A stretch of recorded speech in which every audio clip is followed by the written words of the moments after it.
Hey, Bobby MT, how you doing? Doing a hockey show right now. Gonna show everybody what it's like to do a live program. I think. What happened here?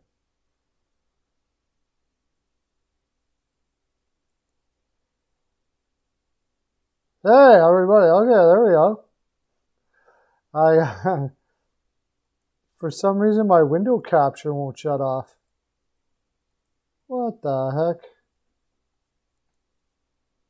My window capture won't shut off. Hey, Mercer, how you doing? Lauren, everybody in the I got Facebook people on right now too. They're watching the show too. You guys, if you want to join into the frolic, go to my NHL Pearls of Wisdom on YouTube, and you can watch me on there. But for some reason, I cannot shut off my window capture. And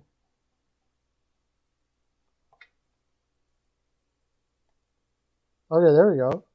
Sweet. Now we got her. Now, can I shut off my window capture now? Yeah, there we go. Hi, everybody. Oh, the fun joy. Doug Masta, how you doing, buddy? Come over to my NHL Pearls of Wisdom, dude. I'm live on Facebook to celebrate Facebook doing crap. Yeah, I'm back. To celebrate Facebook being offline yesterday. So I'm going live on Facebook as well. 1 week until the regular season. I can't wait. I tried to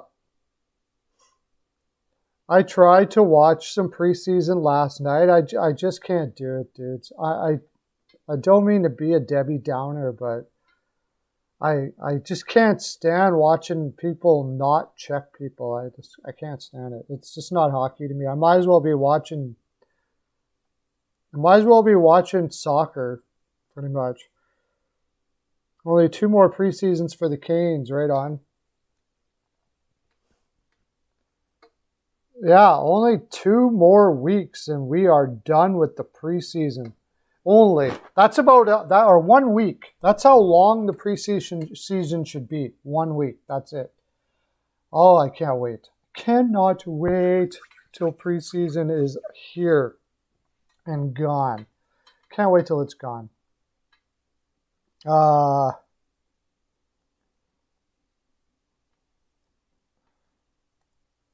guess I can share this now, right? Because Facebook is back up and going. I'm going to share this on, if you go to this, like if you look at it, I'm going to share this to Perloism, and you can go on and start hanging out with everybody here. I'm going to share it to Facebook right now. So,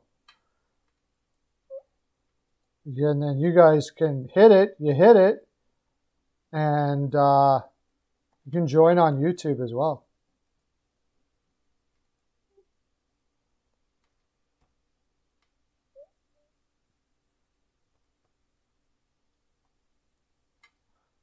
Check it out. There you go. I'm going to share it right now. Okay, good. No, it should be a full 82 games. Yeah, it won't be long. I know my Caroline's off for a week here, starting on Thursday, so she'll be home for a bit. But I'll be watching hockey like you won't want to believe. I'll be back to watching full-time hockey. I got my I got a little thing going on too that you can join in on. I'll be sending pics out by email if you guys want to be part of that. So if you do, comment down in my comment section. I'll tell you how you can join in on that frolic. Plus, I got a Patreon for pics too if you're interested in that. That'll be starting up. If you get in on that now, it'll be a lot cheaper. Once regular season starts, it goes up pretty significantly. So. But we had some, Connolly was put on waivers by Chicago. That doesn't surprise me. Nobody's going to touch that. I wonder if they're going to send him down, though. He probably came into camp out of shape. He just doesn't seem like a guy that stays in very good shape. And he's very one-dimensional. Once he lost his speed, he pretty much lost everything after that. Like he's still quick, but he's got to be super fast because the rest of his game just doesn't add up. By the way, I did our Metropolitan video. It's done. Now I don't know what to do.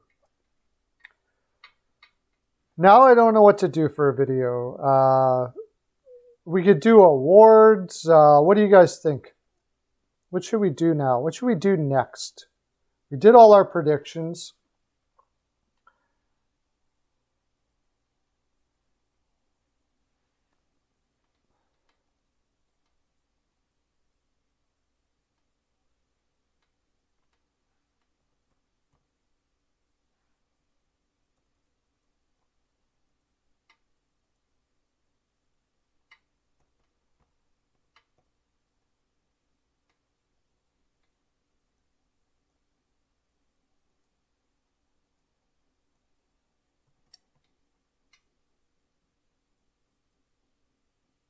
Oh, did they block me?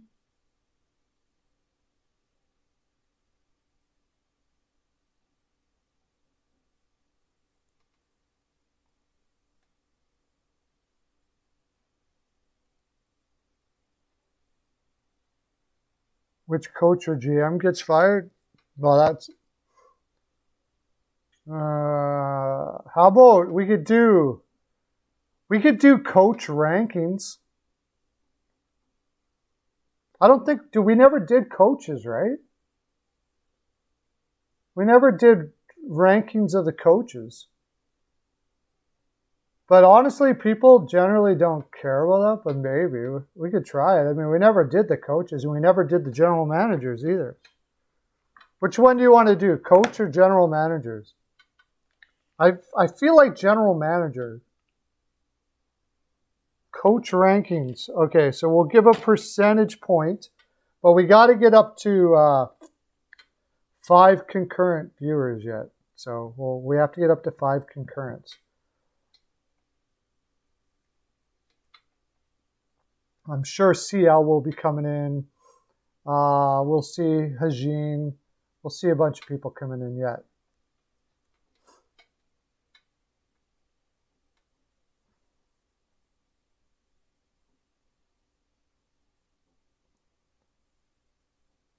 But that's a good idea. Coach rankings and general manager rankings. We didn't do either one of those. So that would be a good filler for the next little while. Just for the fun of it, since we're talking about it. Oh, I think I already know what yours is, Lauren. I'm pretty sure the worst coach in the league for Lauren would be DeBoer. For Mercer, I should try to guess you guys. What would you guys have? For Mercer, the worst coach in the league for Mercer. Don't tell me, Mercer. Let me think. Yeah, DeBoer, yeah. The worst coach in the league for Mercer. Maybe Green? No, Anaheim. No, it's Anaheim. It's that's who it is. It's Dallas Eakins. Mercer's worst coach in the league would be Dallas Eakins. I forgot about that. Who else is in here? Somebody else can. I see Lauren, I see Mercer. I'll try to guess everybody's worst coach in the league. Hey, how you doing, guys? We're doing a live show here. Tell me in the comments who's the worst coach in the league. We're going to be ranking everybody, all the coaches in the league. So like from 1 to 100, you're going to give a percentage, and then we average it out, and then we put them in ranking from 32 to 1. Then I do a video on it. I'm going to be doing that. So, but we got to get up to 5 concurrent viewers for that to happen, and concurrent viewers that are participating.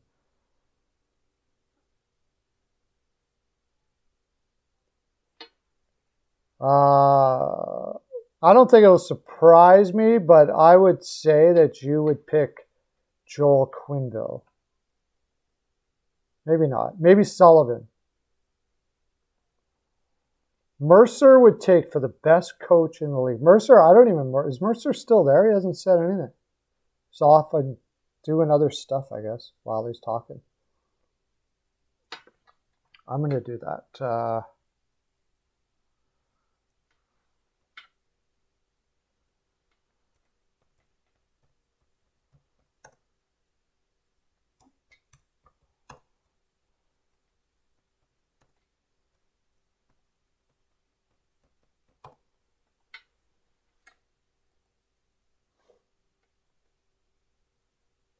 Oh, Mercer, there you go. So, was I right?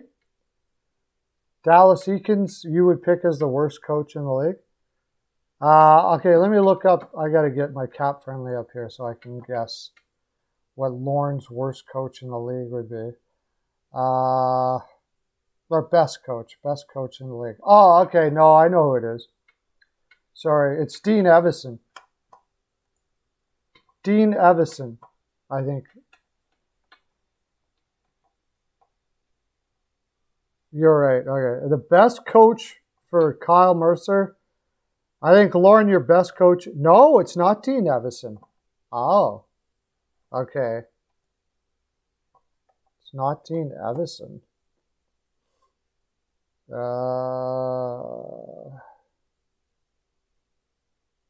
Columbus Blue Jays, no.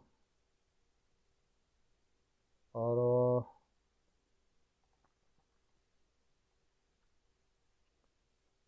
Cooper, maybe? Oh, no, because you said it would surprise me, so it couldn't be Barry Trotz. It couldn't be Barry Trotz, because you said it would surprise me. And it can't be Brindamore, because you said it would surprise me. So I would have to go... I don't think it's Bednar, no. Cooper. Maybe Cooper.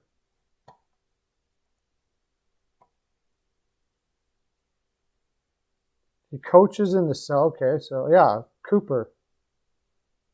Cooper.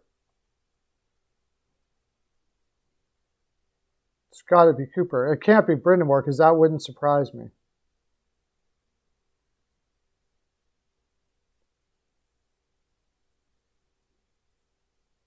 Well, what the heck? Not AV. Now I'm just guessing. I have no idea.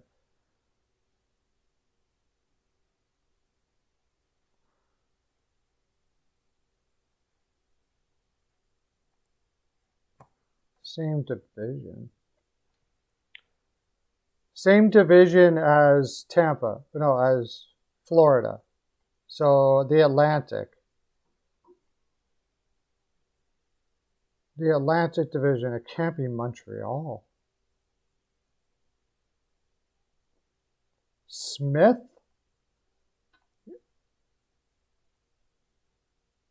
Sheldon Keefe? I don't know. I'm just guessing all of them now. I should have put the divisions up in front of me so I could see which ones are. Well, it's got to be maybe Smith, Ottawa. Can't be Sheldon Keefe. And then Detroit, maybe, I suppose. I always forget his name. Well, I said everybody in the division. Who did I miss? Oh, it may be Detroit, because you're big on Detroit this year. Balsillie, or whatever his name is.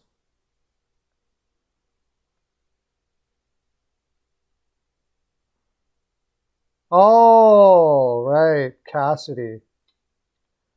I forgot all about Boston, yeah. Cassidy's the best coach in the league? I don't know. I like him a lot, but best coach in the league? Not sure about that. I don't think he deserved to win Coach of the Year when he won it. I know that.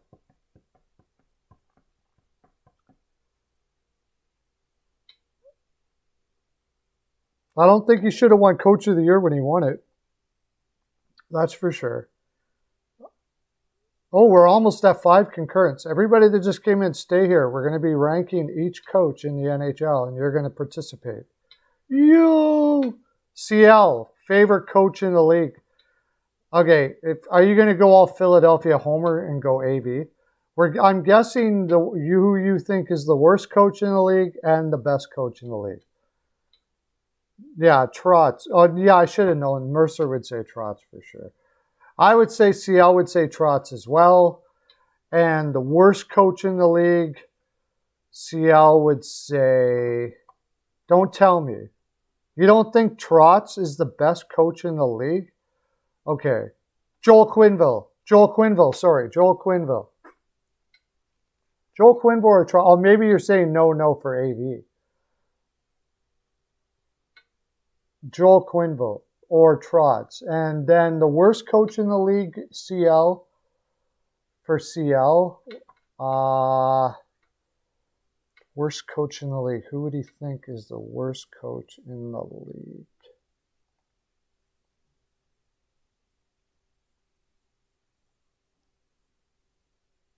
Tippett. I think he'd say Tippett is the worst coach in the league.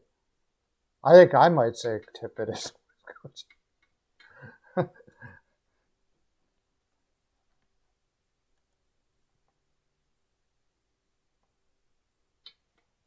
We're gonna rank everybody, all the coaches, as soon as we get up to 5 concurrents here.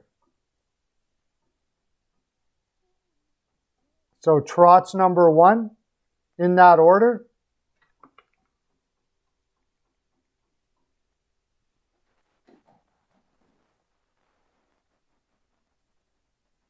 Maybe you agree with Mercer. Mercer's least favorite coach is Dallas, or the worst, not least favorite. The worst coach in the league to him is Dallas Eakins.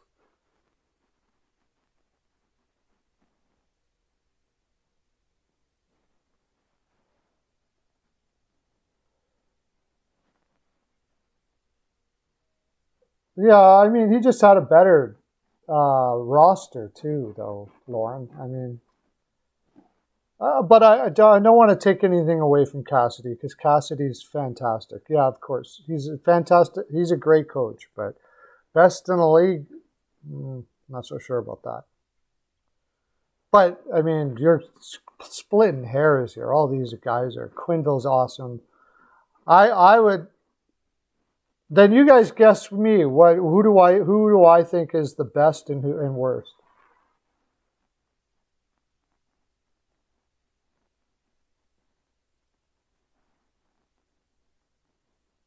Hines? Okay, that's a good one.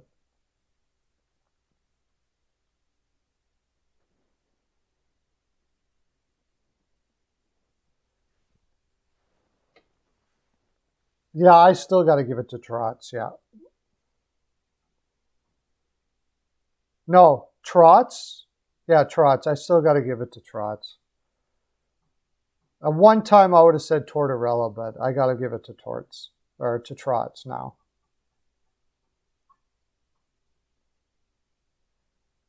Who's the worst? Who do you think is my worst? Who do I think is the worst? Who do you think I think is the worst coach in the league? I'll get that out.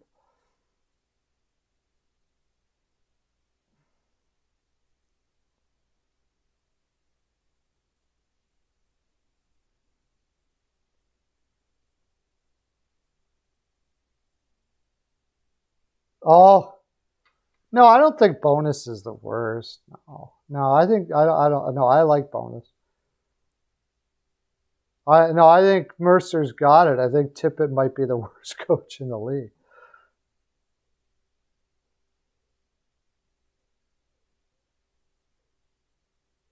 Let me see if I can find somebody that I think is worse. Probably not. I respect all the coaches, including Tippett, so it's hard for me to say, really. Like, I mean, these are all amazing coaches, so.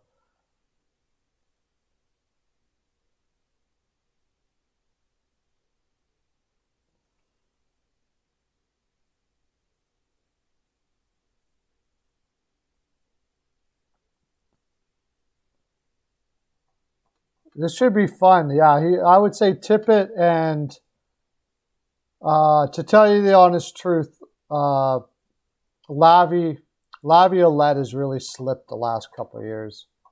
He looks like a guy who needs to take a break.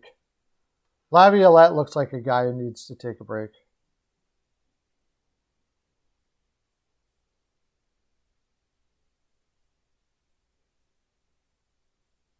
No, I mean, after this last playoffs, my thinking of DeBoer has dropped, though. I mean, he made some pretty bad mistakes in the playoffs. Putting Lehner in instead of Fleury after one bad game was absolutely horrible. He got completely outcoached by Minnesota, by Evison. So he would be right now pretty close to the bottom, I would say, for sure.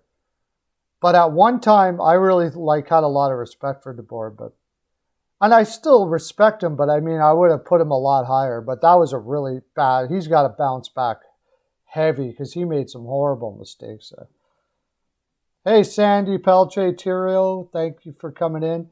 If you want to join this broadcast with everybody else, I sent a link into my Facebook group there. You can go on there and say hi, and we'll do a little Perlo dance for you. Which I forgot to do, by the way. I couldn't because it wasn't working properly. You couldn't see me. Gallant, there's another one. We'll see what he does with the Rangers, yeah. We're just needing one more concurrent. So come on over here. Hit it. Come on over here. Get one more person on here so we can start this. Oh, there we go. 5 concurrents. Is that you, Sandy? Thanks for coming on if you are. I think that's a new person, Sandy. Kenny R. Woo! Welcome, Kenny, to live. Thanks for coming in, buddy. You just brought it. Now, okay, Kenny, what we want to do here is we're going to start ranking every coach in the NHL from 1 to 100. Oh, my gosh, we lost one.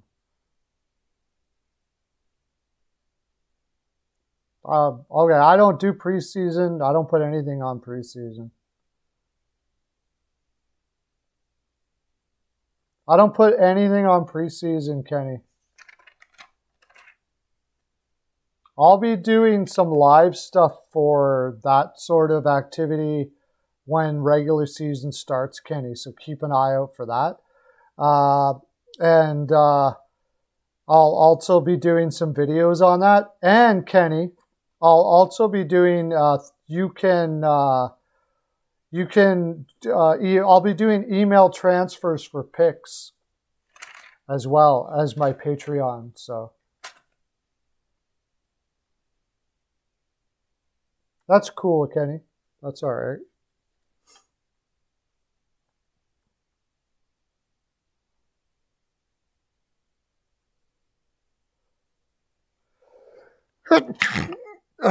All right, we got 5 here, so we're going to do it. I got to find a pen. Okay, so we're going to do the Anaheim Ducks starting. Well, are we going to do alphabetical, I suppose? Yeah. Let me get rid of my old stuff here, and then this should be fun.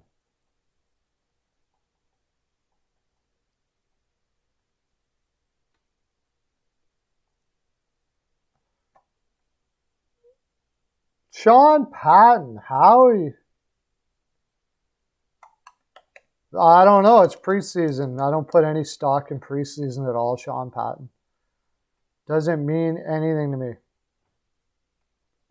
I don't think you can take anything, hardly anything from preseason. I don't even watch preseason.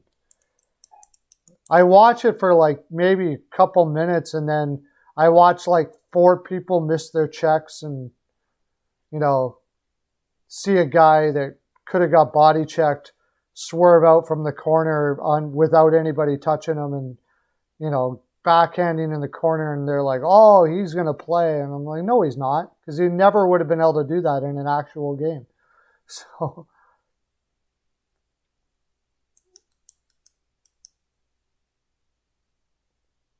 I like the depth of Sean. I like their depth. I think they can do some damage on their third and fourth lines compared to some teams out there. Like if they're playing Edmonton, their third and fourth lines are going to be they are going to be able to crush Edmonton's 3-4. The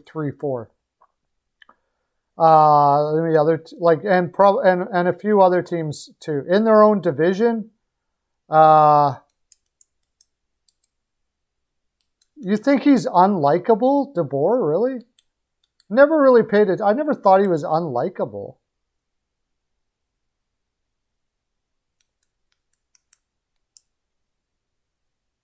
But besides that, are you still there, Sean? Sorry, I probably. I don't watch preseason, but I just go by their roster right now, the way they have it set up, and I think they have enough depth to do some damage. But using that depth in the right way, they might be able to make the playoffs this year. Maybe. It's going to depend heavily on Grubauer. It's going to depend heavily on Grubauer.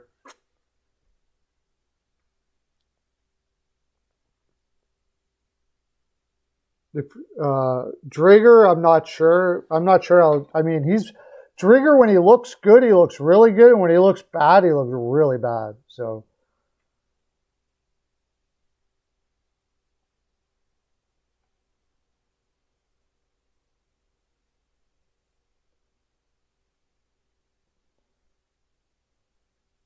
But besides that, as far as like what they look like in preseason,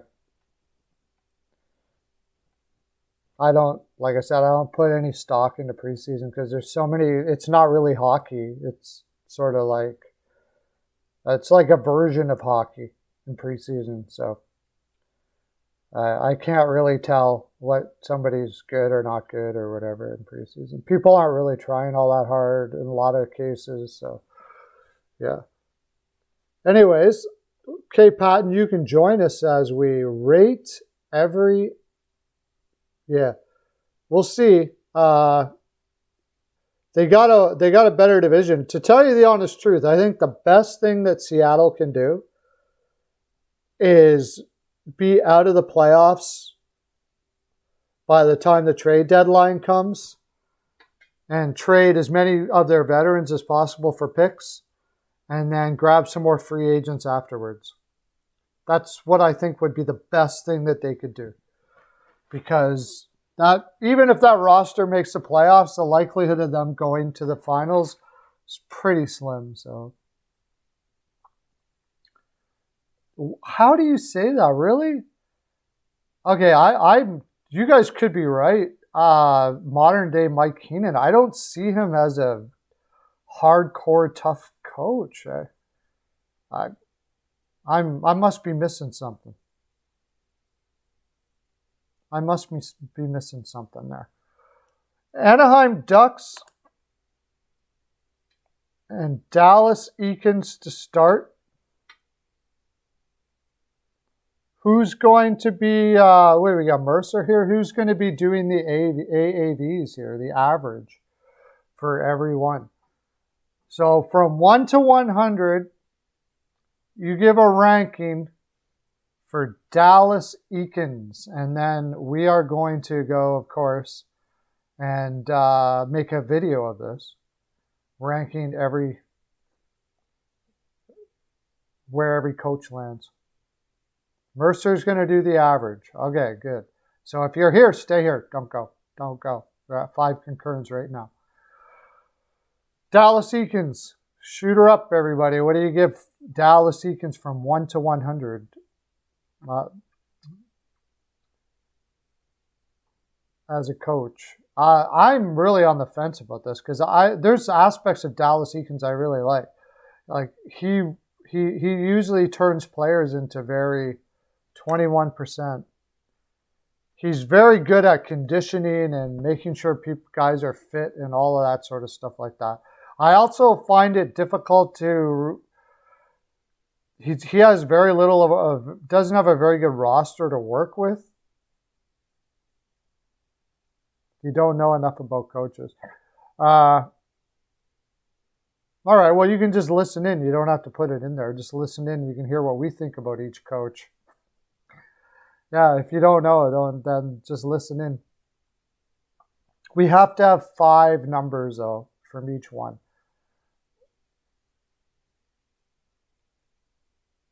Who else also is not interested? Maybe this is not something that the general people want to do. 35.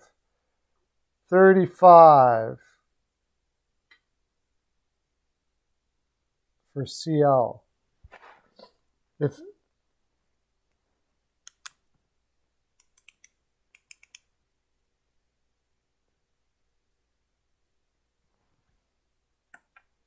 this is going to be tough because I think we'll look back and go, oh, that was too high, that was too low, that was too high.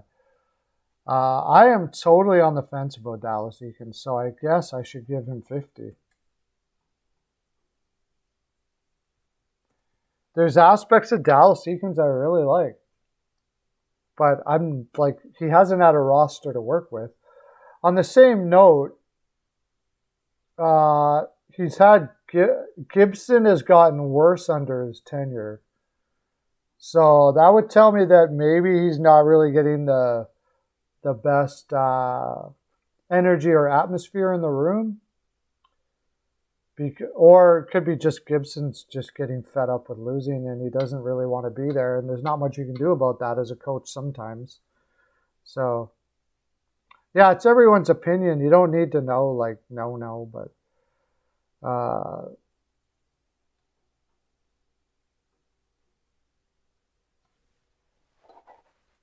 he's a different dude, all right. They're sticking with him in Anaheim, though. He doesn't go anywhere. Like, they keep on going with Dallas Eakins. I don't know if he might be on a short leash, but he's almost fortunate there because they know, the management and ownership knows that roster is not going to be good enough. Like, it's not good enough.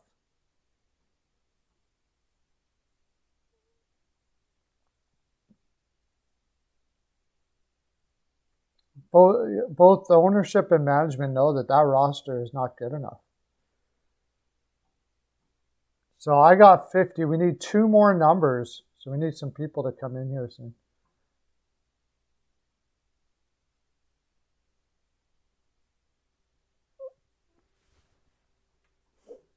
Yeah, like when it comes to coaches, sometimes there's a bias involved. I mean,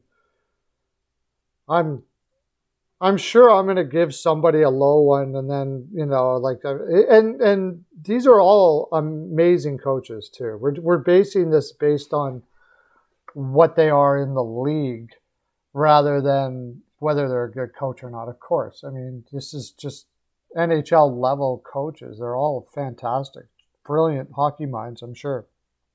But so we got one. I got 50. We need 2 more numbers to finish off Anaheim. Otherwise, it's not. Yeah, they're all great coaches. I mean, this is the creme de la creme. Well, even when we're talking about players, like Goodbranson is an amazing player when you compare him to all the players in the world. But when you compare him to the group of elite that he plays with, he's terrible.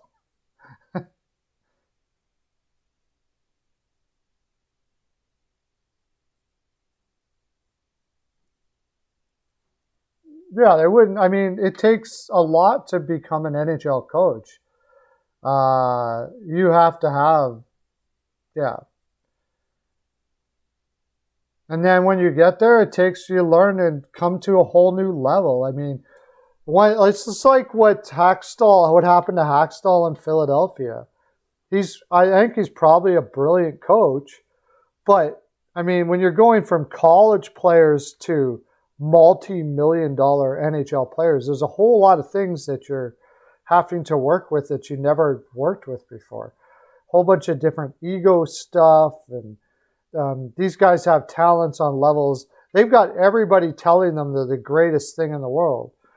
So you have so many, it's like a weird rainbow of personalities that are being affected by lots of money, lots of everything, television, superhero status, and all that kind of stuff like that. That you have to put into perspective. That like you go to college, these kids there's a level of that because they are lifted very high to be in college, and you get some of them that are projected to be in the NHL early, so you have to look at that, but it's hugely different when you're talking about multi-million-dollar guys, especially guys that have been in the league a really long time. Anybody new that just popped in, we're ranking every NHL coach. So we need we're doing Dallas Eakins from give us a number from 1 to 100 you think Dallas Eakins is. We need two more to finish Dallas Eakins off, and we'll move on to the next. And then we'll be doing a video, and that includes you on Facebook, whoever's listening. You can comment there on what you think, how good of a coach, what you think Dallas is as a percentage, 50%, 30%, 25%, 80%, how good of a coach he is.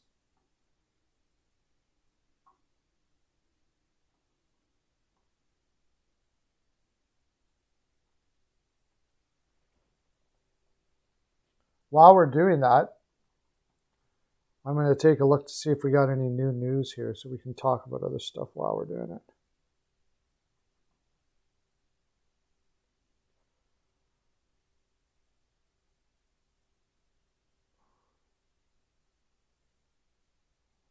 Yeah, Lehner all of a sudden walks back his statements. I had a feeling that might happen.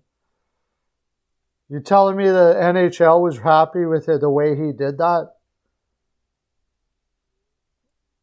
And I was listening to Sirius Radio today, and they were saying, it's good that we have a voice, and I respect Lehner for making this decision and all that. And I do respect Lehner as a human being and all that kind of stuff like that. And I don't lose respect because somebody goes off and makes a mistake like he did, but it was a mistake. You don't just Twitter out like that.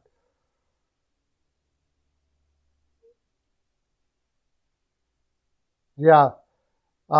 You don't just Twitter out stuff like that.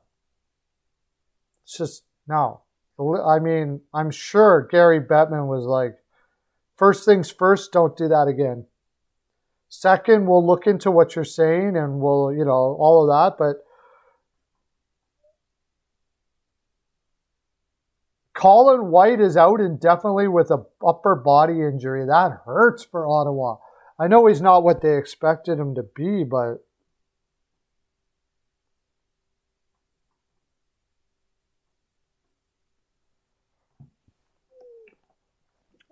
that hurts. Oh, we have some new people. New people. We're ranking coaches. Yes, Hazine. We're doing Dallas Eakins now. We need 2 more. Thanks for coming in, buddy. And we were just talking about White getting hurt for Ottawa, which is devastating for that team. They cannot afford injuries at all. And it looks like he's going to be out for a while, too. So we're doing Dallas Eakins, Hajin. 1 to 100. So far, we have 21 by the great Kyle Mercer. 35 by from 1 to 100, yeah. From the affable, is that a word? CL. 5, oh my gosh. 5.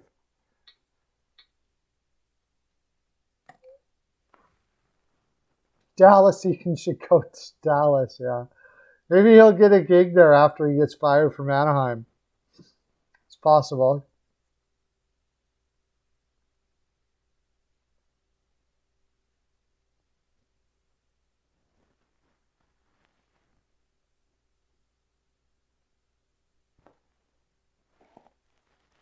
Yeah, that would be funny. That's bad. So I mean, don't you take some consideration, Hajin, that he has really had not much to work with? I suppose I suppose you could say, though, that there are coaches that have taken teams like Anaheim.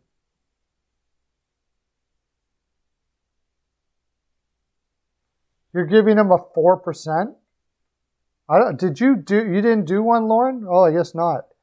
Okay, we got enough. We got 5 in for Dallas Eakins. Bill T, how you doing, man? We're ranking NHL coaches today. We're rating them and then ranking them.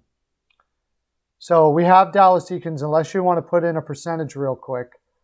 Dallas Eakins from 1 to 100. We're starting at Anaheim, and now we're Arizona. I don't even know if we can do it. He hasn't coached in the NHL yet, so I think we'll probably skip Arizona. Like, how do you rate Turney? 23 average. So we're going to skip Arizona. I never get anybody saying anything from Arizona anyways.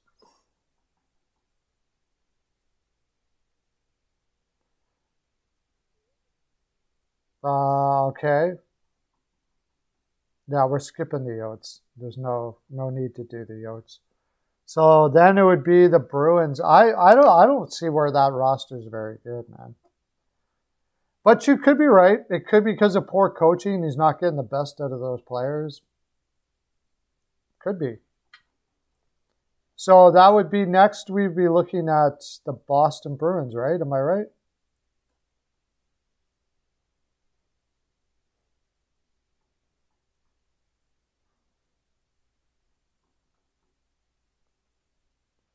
Boston Bruins and Cassidy.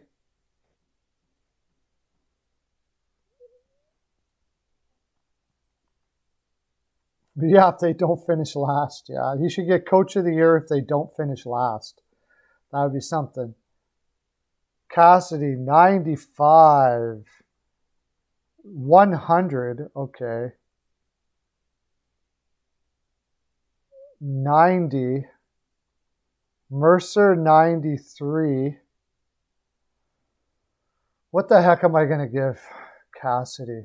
He is a great coach. I don't know if I'm going to put him in the 90s, though. The sad thing is, like, he's had such a great roster, but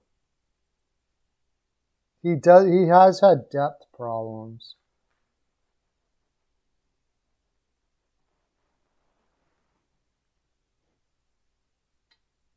No, I'm not done yet. I didn't put mine in.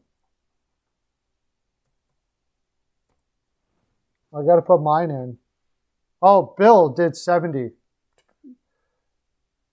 You took 70 for you put 70 for Bill Cassidy. That's going to bring it down. Okay.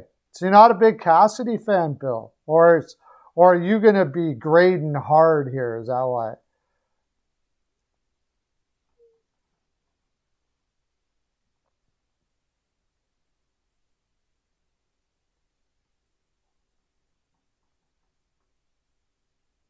We should be able to get an average here now. We got lots for Cassidy. 90 average. Okay. Now, it's going to be kind of tough to do Granato, but we'll do it. I had half a season so far. That's who's next, right? The Sabres.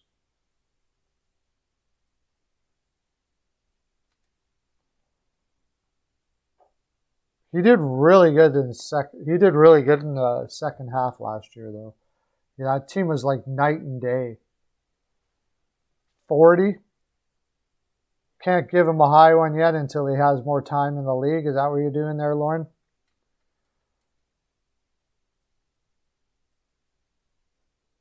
So Granato from the Buffalo Sabres. What are you giving him?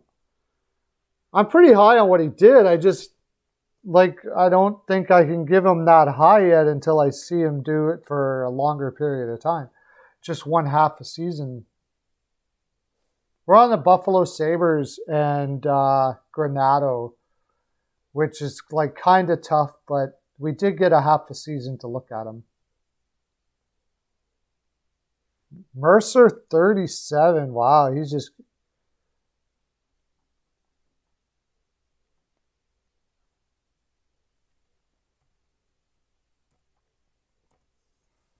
I'm going to give him a 60. Like, I thought it was pretty impressive how night and day it was. I thought it was pretty impressive how night and day it was to... well, I got to circle what? I had 89. I had 50 for Eakins. I'm going to give him 60 because I just thought it was pretty impressive how night and day it was. That, but then on the other hand, it could have been more to do with how bad Kruger was rather than how good Evason was. But I never saw, I didn't see Middlestat play like that and that consistent ever in Buffalo. Tage Thompson as well played his best that he had ever played in Buffalo on a consistent basis. Like everybody, he got so much out of everybody really quick. So, I thought it was pretty impressive. I think I got to give him at least a 60. But I'll probably kick myself because somewhere down the road here, I'm going to give somebody a lot lower score and go, shoot, maybe it shouldn't have given 60. But what do we got next? Then it's Calgary, right? The Calgary Flames are next.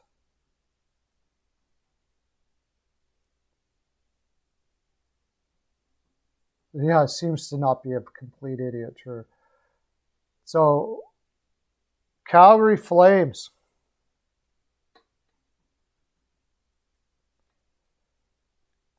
Sutter. That is so hard. I mean, Sutter gets a 60 for you? I mean, this guy's won cups. He was one of the best possession coaches of all time. But the question is, what did he do in Calgary last year?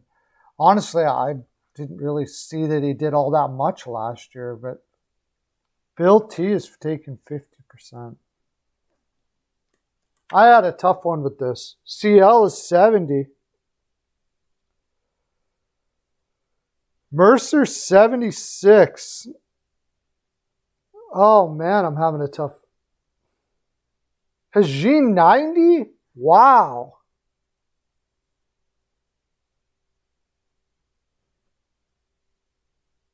We're talking about as of right now, in the NHL right now at this moment, not career. What is he right now in the NHL, not career? We're not talking about career. Although I'm sure there's going to be career biased as we do all this stuff. Like, or there's going to be a career bias towards certain things. But yeah, I'm basing it on what he's doing right now.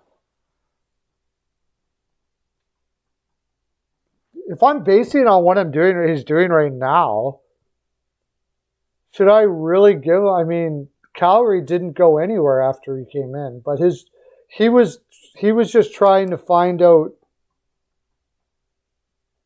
He was just trying to find out who he's going to keep and who's not going to keep, and I don't think it was all about winning games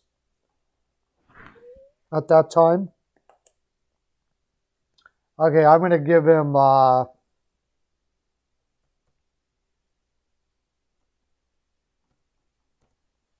Whoops, that's not right. Not giving him a 63. Give him a 63 because he did what I think he was supposed to do when he came in. But I'm very skeptical about what he does. I'm very skeptical of him, what Calgary looked like and all that. I don't even know if there's a coach that could turn that team around. Maybe it's possible.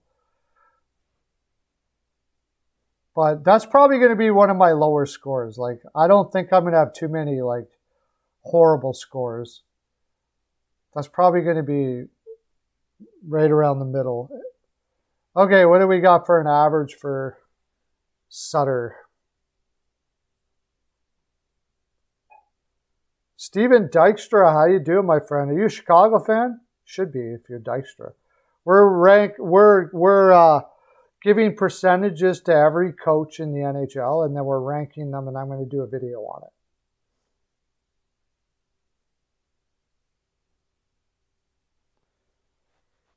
The Calgary roster is pretty bad.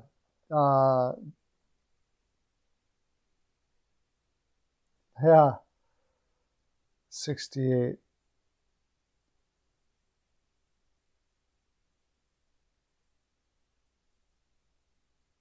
Yeah, kinda.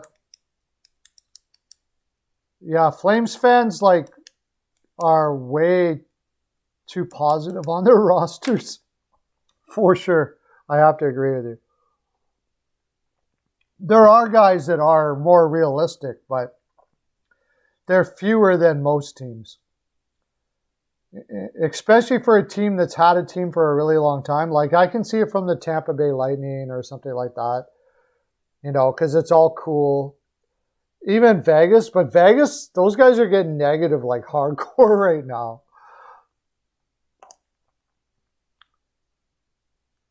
So Carolina's next, right?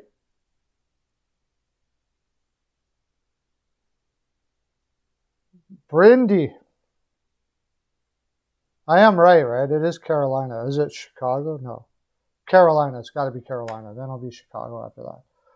Brindamore up next. Brindy.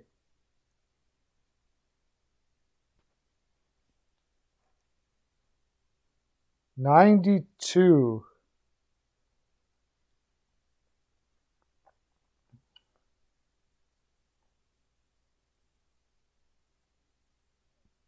$95.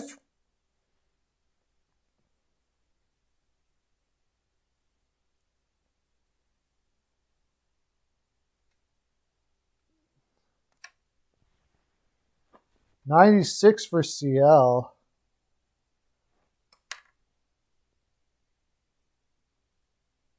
Getting a lot of high scores here. Mercer 97.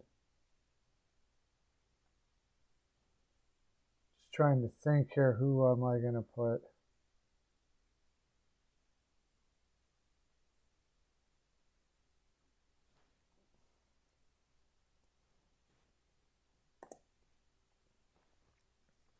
I'm just going to try to think, okay.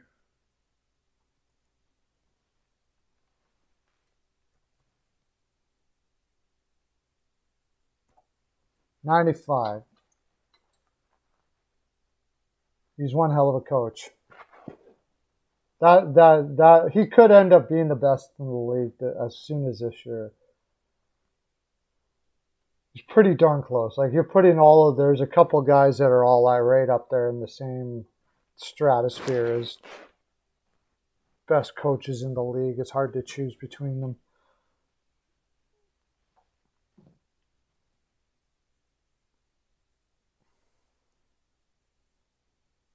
For anybody new here, we're ranking each coach of every team in the NHL. Yes, we're hockey geeks. If you're a hockey geek, you're going to love it. If you're a hockey nerd, you're going to love this channel. This is what it's all about here.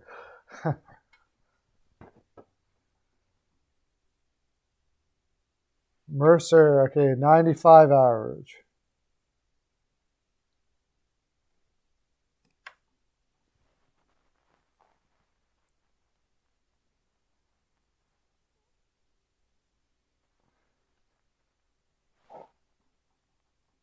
So that puts him first so far, Carolina. Now we go to Chicago.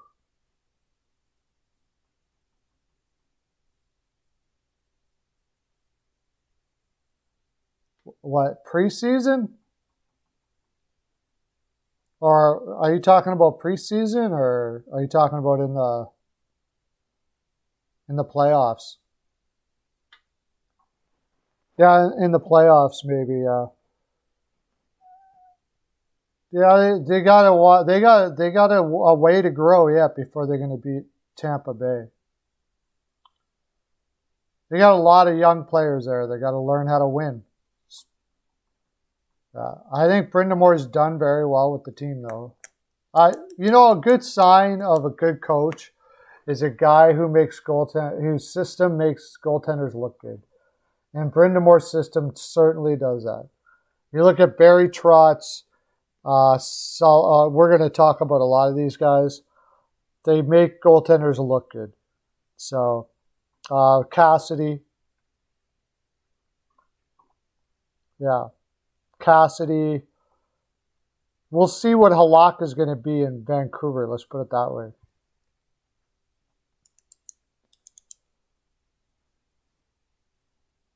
So, Chicago, right? We're on to Chicago now.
Jeremy Couleton. I like Jeremy Couleton, but a lot of people don't. Oh, you're 70, 60, 75. I think he's a brilliant young coach who's got a lot out of rosters that didn't have all that much.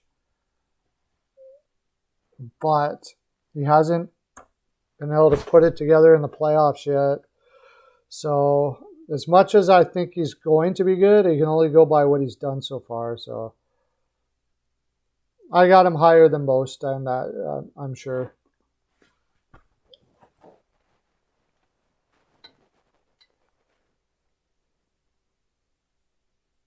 Mercer 70, wow. And Hygiene 60. Wow, that's low.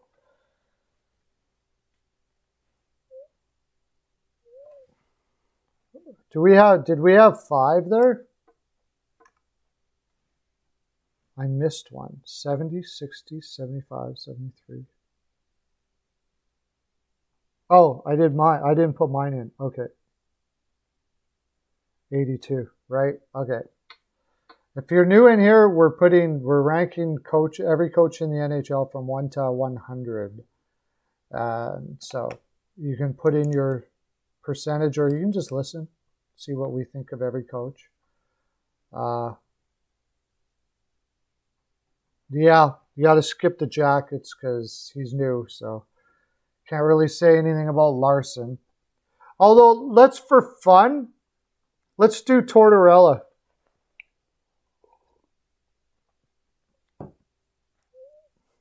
For fun, let's do Tortorella.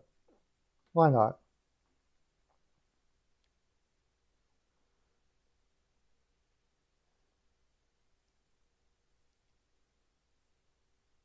Let's do Tortorella. What the heck? Because it's fun. And fun is what we do here at Pearls of Wisdom Industries. Because we don't have Torts 88. That's going to be kind of careerish, I think. Yeah. Because if you do it on last year, you got to give him a pretty low mark because that was just an absolute disaster last year. That's bringing it down. I mean, if I'm going career, I'm going really high, but last year took the edge off quite a bit.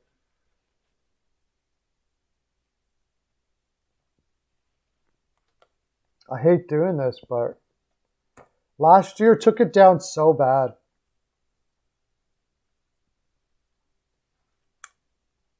Oh, we could have did Talkit too. I would have given Talkit a low one too, yeah. 46 for Mercer. Last year was like 68, but it's sort of a career. We put it in there. 46 for Mercer. Wow. Not a Trotz fan. Or Tortorella, I should say. Not a Torts fan. Okay, what would it? Well, I'll just do it for the Blue Jacket guys, just to say what we gave it to him for, and then I'll talk about it in the video why he got so low. Because career-wise, I think he should be way higher than that. But if you add in last year, it was really bad.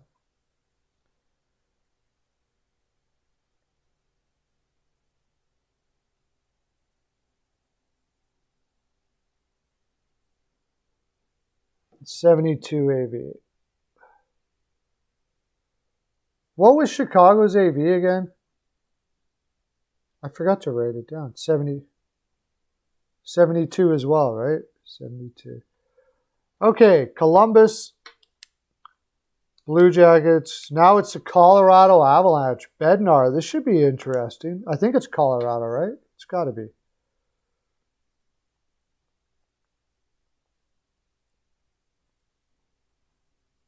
Colorado Avalanche.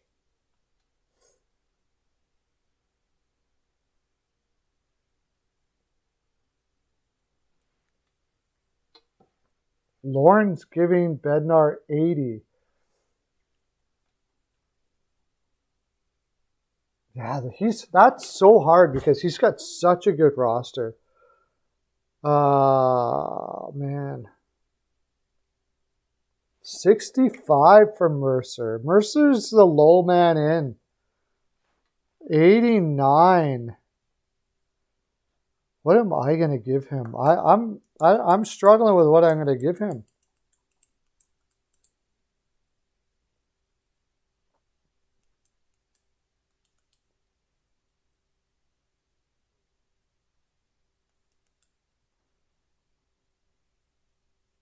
We need a couple more. 83. What did I give everybody here? I gave 82. 82 for Trotz. What am I going to give him?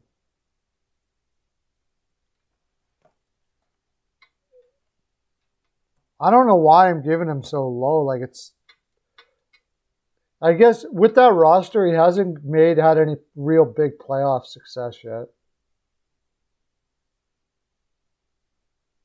Yeah, that's true.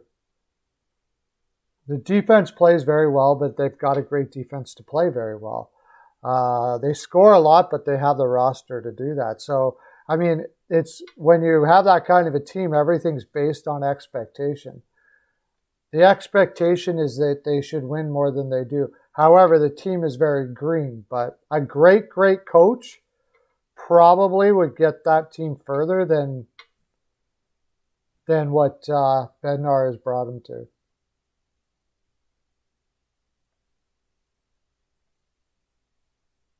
That's true. Their depth on paper is not spectacular as people think with forwards, but defense, I don't agree with you.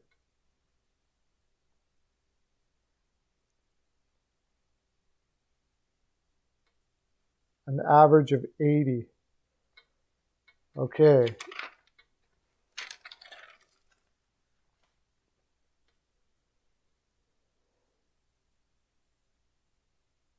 Yeah, well, it's one of the big things is when you're doing this. Hey, Joe Flyers, how you doing, buddy? Good to see you. We're ranking every team's coaches here, Joe Flyers. But we can take a break and talk about something if you want to drop something in there. Well, obviously, you'd want to talk about the Flyers.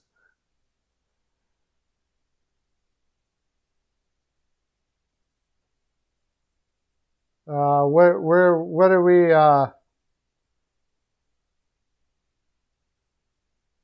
Flyers got the best coaching. Well, I don't know if I'd go that far, but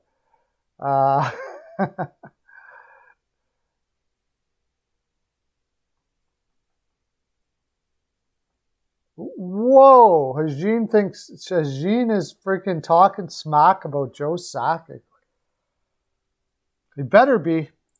You better be right, Joe Flyers. Carter Hart better be.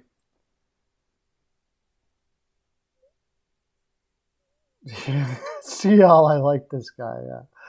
Yeah, CL is an enormous Flyers fan, so you guys are in good stead right there for sure.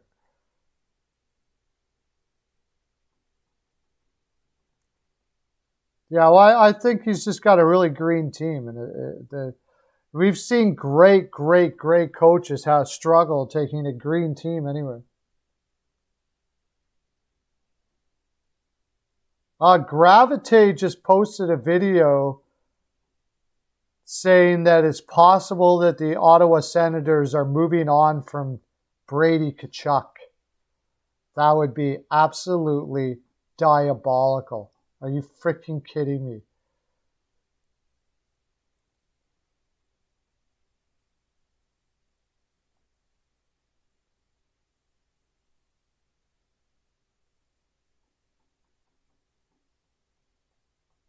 That would be absolutely diabolical. If Ottawa moves on from Brady Tkachuk, and not well because he obviously wants too much money, right? And they're not going to pay it. Just fold up the freaking franchise. I swear to God. Yeah, straight across. I think he's going to bring in more than that for them. But I mean, if you can't keep Brady Tkachuk, I don't know. That guy is like everything you want in a player to win a cup. Who the heck? Okay, let's stop this for a while. We're going to talk about this. This is Gravite brought it up. I'll see if can you find it anywhere else. I'll see if I can find it anywhere else. See if anybody can find it on Twitter or whatever. Well, St. Louis Blues, that's the thing, is they're going to be the ones, if that rumor is anywhere near true, that Brady Tkachuk, I'm gonna edit this. We're gonna talk about this for a while, so.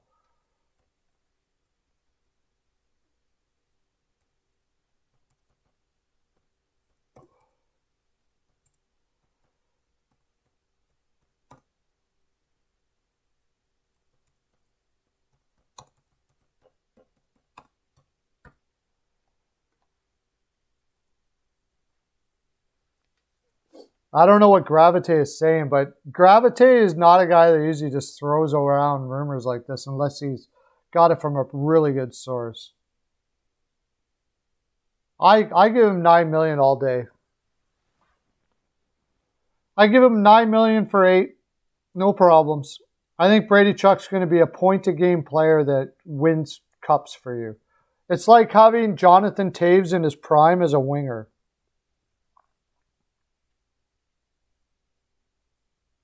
Well, everybody's going to be making an offer for Tkachuk. Everybody. Everybody's like anybody that, yeah, everybody. I mean, somebody's going to get in there that doesn't need that doesn't have to can take the full salary, I imagine, or close to it as possible. My thing, I think LA if it does happen, and it depends on if he's willing to sign a long-term contract. If it's true that he's only going to sign a long-term contract with the Blues, then that changes everything. But I think if he's willing to sign a long-term contract, I think the LA Kings are all over that. I think the LA Kings will be all over that. No, I don't think so. I'm not sure they would get Tkachuk. You've got LA Kings can offer more than what Carolina can. I think the LA Kings would be all over that. And you'd be looking at names like Turcotte and Kupari, Kaliev, guys like that. Second round pick, go to, like, I would hang up the phone if he even mentioned a second round pick. Unless you already had a first in there. There's no way. Teravainen, Drury, no. That's not even going to come close, Lauren. That's not even going to come close.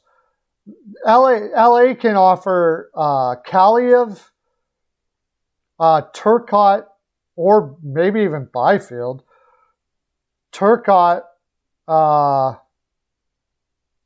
that's not going to do it. Turcotte, Kempe in a first is not going to do it. Kaliev, Turcotte in a first may do it. Kupari, Turcotte in a first may do. I'm not a big Turcotte guy, to tell you the honest truth. I'll just get it out here right now. I would want Velarde, Kaliev, maybe even 2 firsts. I don't know. Like, it depends on, everybody's going to be in there. Well, then you're not getting them.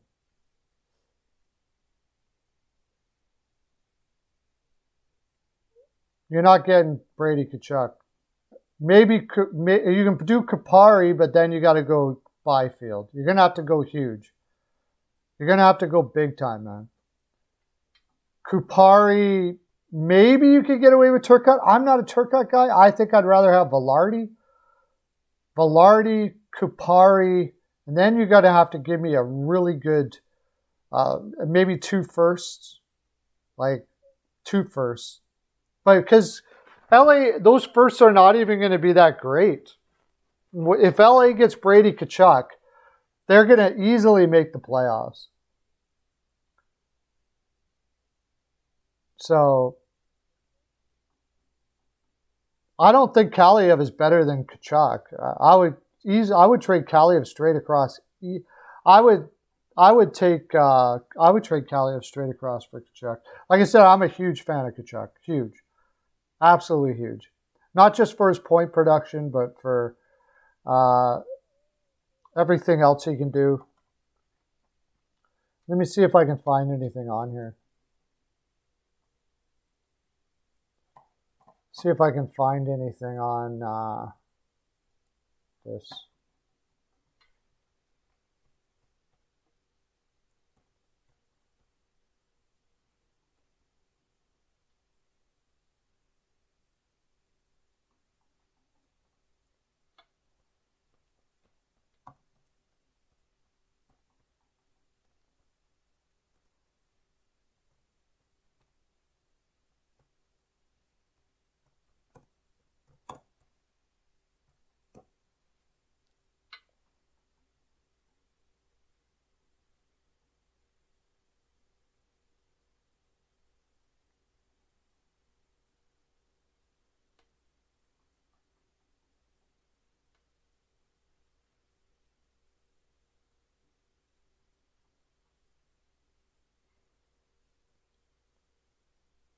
I don't see anything here talking about.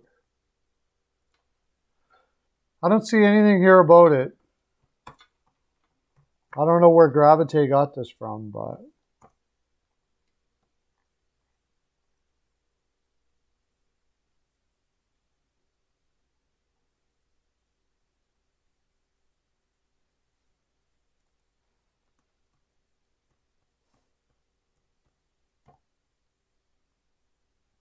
Latest on Brady Tkachuk. Okay, well, the Ottawa Senators have 2 preseason days left.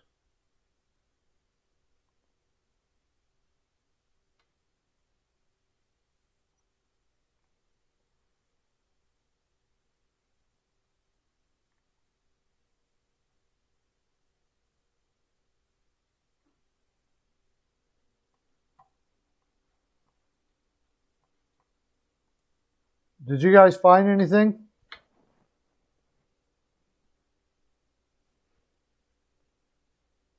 I would trade. I'd have to think about Nietzsche and Jarvis for Tkachuk, but man, like I said, like I'd probably do it. I would consider it. It'd be tough. That's how I know it's a good deal, because that's a tough deal to choose. That's very tough.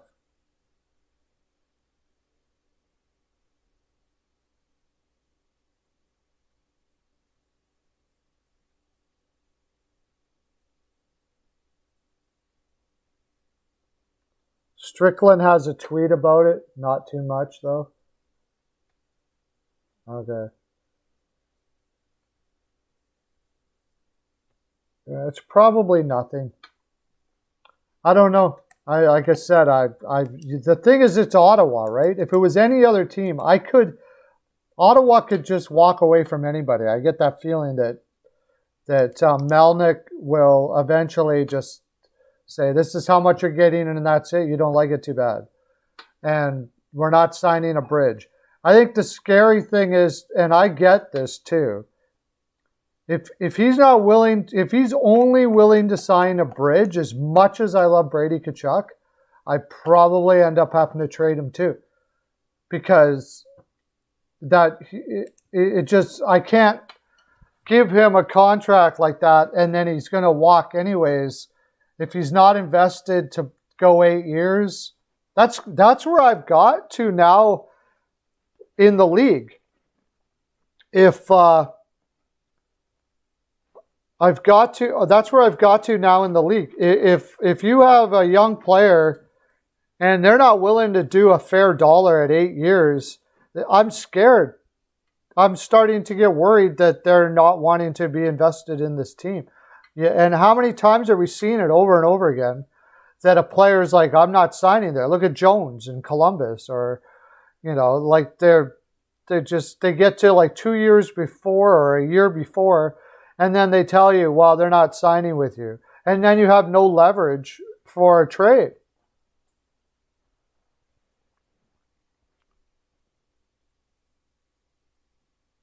They went the 7-year deal for 8, or I heard they were offering 8 for 8, and that's basically what they are saying, 8 for 8.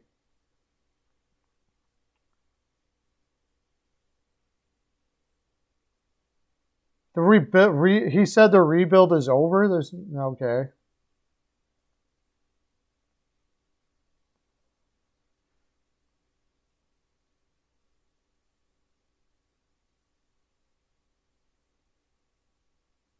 Well, I guess it depends. Let me see. Okay, give me your deals for Brady Tkachuk.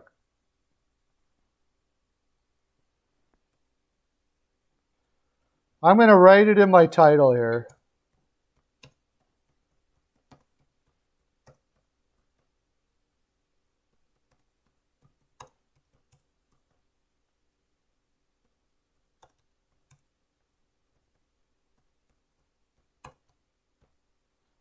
I'm going to write it in my title here, and then I'll do a video of this right away. What would you give up for Brady Tkachuk? Let's see if we can make a deal for Brady Tkachuk. And we'll continue the coaches thing, by the way. Maybe even today, I don't know. O'Reilly straight up for Brady. I don't think that deal works, but I'll write it down. I just don't think they're going to be looking for a veteran player like that for. Oh, so yeah, like if for that's the thing. I don't think that I don't think either St. Louis. I don't think St. Louis would want to do that deal. That's the thing. If it comes out that Tkachuk eventually is just going to sign with St. Louis anyways, then they're not going to get a very good return for him.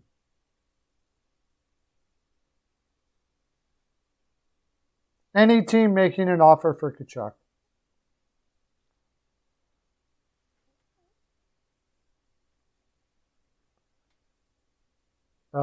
Let's see. I'm going to write everybody's name here too. So when I do the video, I'll have your name there.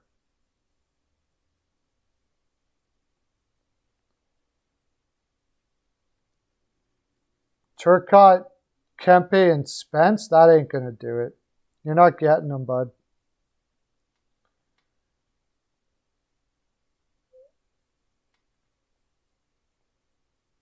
A little defenseman that might not even make it. A middle-of-the-road winger, and what could end up being a third-line center and a late first. No, I don't think that's going to do it.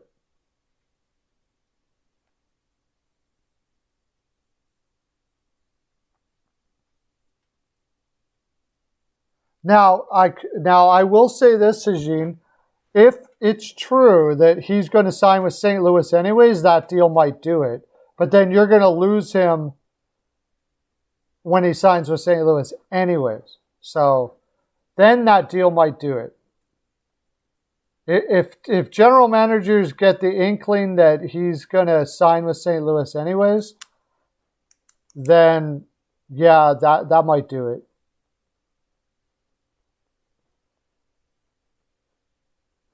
Yeah, and a first round pick. Oh yeah, and a first.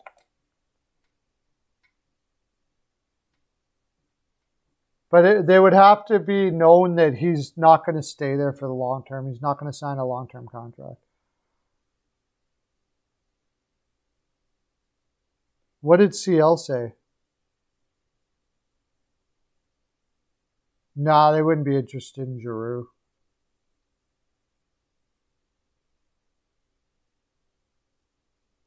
I would do it in a heartbeat, but there's no way they'll be interested in Giroux. He's too old. Mercer.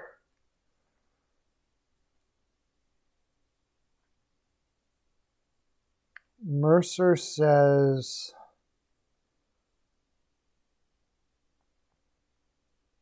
Gallagher, Anderson, and a first. How old's Gallagher now?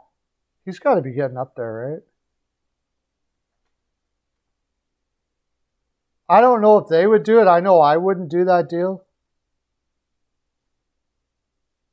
And it would completely depend, again, if Tkachuk is going to sign there. Then maybe I might consider it. I would have to think that it would be at least 2 firsts in that deal. I'm not an Anderson fan. That's a lot of money to take on. Gallagher ripped the heart out of him. Just imagine if Montreal traded Gallagher, even if it was for a guy like Brady Tkachuk, people would lose their minds in Montreal.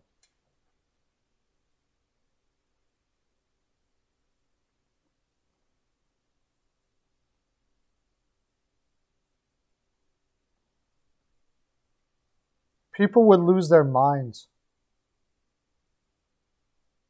Well, his father played in St. Louis. So I think John Weichel, how you doing? So we're trading Brady Tkachuk, Weichel. Gravite came up with something that is possible that Ottawa could trade Tkachuk. So for fun, we're trading Tkachuk.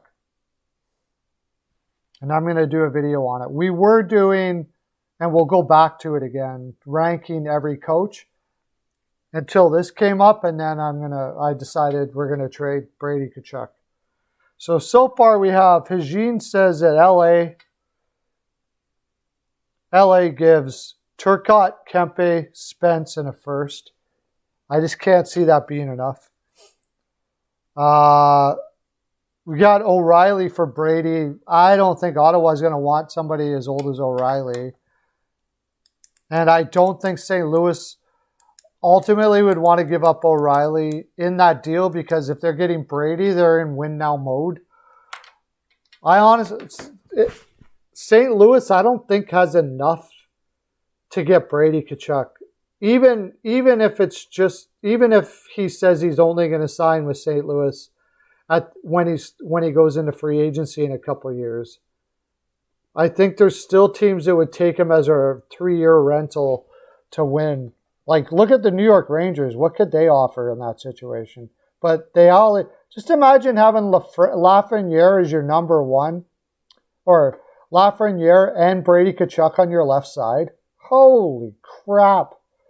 That would be freaking insane. All right, we'll do a trade for Brady Tkachuk. I'm going to do a video on it. I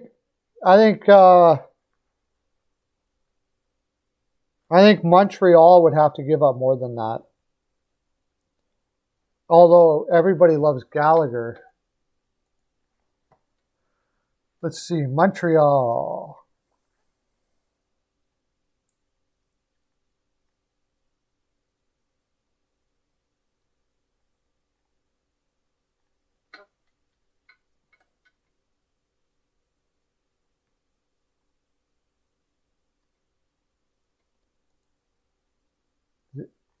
That's the thing. They'd also have to give up. So Gallagher, 6.5. He's 29 years old. Heart and soul guy.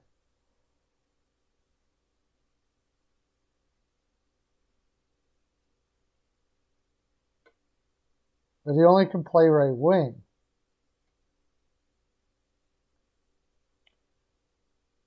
I just don't think Montreal's going to be able to do it. Marchand for Brady? Wow. There's a deal.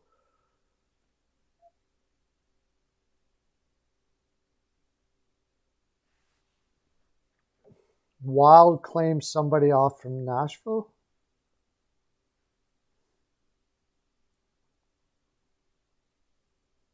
Oh, Rem Pitlick, yeah. Not much of anything. I was really surprised by that deal. I think they took him basically because they're going to send down the Boldy and what's the kid? What's that other kid's name? I was just talking about him yesterday. I thought maybe he might make the roster this year, but with him not playing at all last year, it's not surprising me that they're not going to go with it.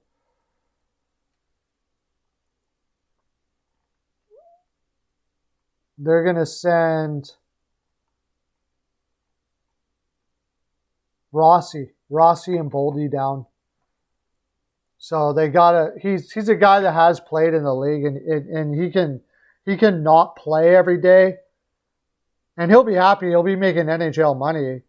So he can not play every day, and they can send the kids down to play, and then whenever they're ready, they can bring him up and send him down, and he'll be back on waivers again.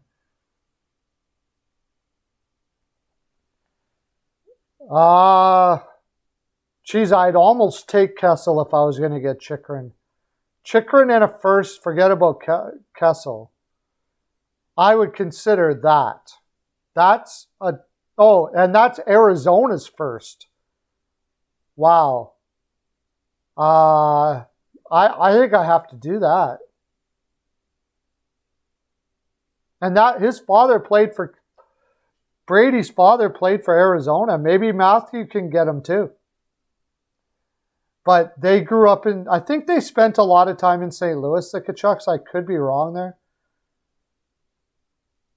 But that is a player. Chychrun is a player I would definitely consider for Tkachuk.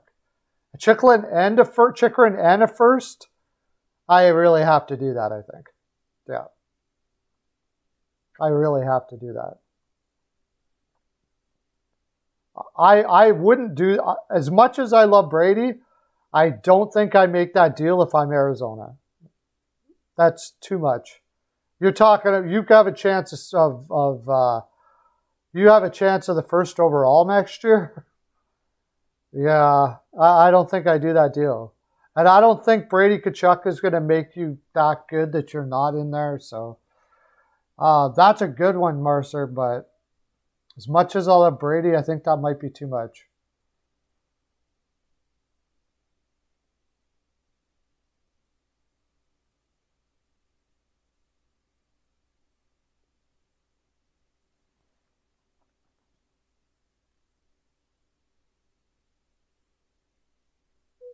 Yeah, you like a lottery protected. Even a lottery protected. You just named one of the guys that Chychrun. You just named one of the guys that I don't know if I can do that deal even straight across. Chychrun's going to be a Norris defenseman and Tkachuk is a winger. That is a really tough deal. Unless Chychrun really wants to go, I don't. I think when it came right down to it, I think I'd end up not doing the deal. Very tough, especially if I had any inkling that he was going to take off to St. Louis anyways with his brother. Now, the other thing, though, is if I got Brady and I could find out that I could get Matthew because I got Brady, now I might make that deal. If I could call around and, ask somebody to ask the agent of Matthew if he'd be interested in coming over to Arizona if I picked up his brother and I can get them both,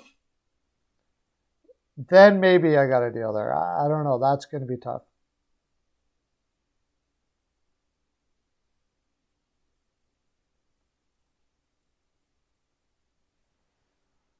A first might have to be added by Ottawa, yeah. Now, if I keep my first if I'm Ottawa, and I get Ottawa's first, which is going to be a high pick, and I get Brady Tkachuk, then maybe I give up Chychrun. But Chychrun is a Norris caliber defenseman. That's really tough. Though that's right in the ballpark, though, of what we're talking about. When you're thinking about giving up a guy for a guy like that, and you're like, oh, man, I don't know. That's what you're looking at. Unless, of course, you're trading with, Brian Benning or Trey Living or something like that. Then that's a different thing altogether. But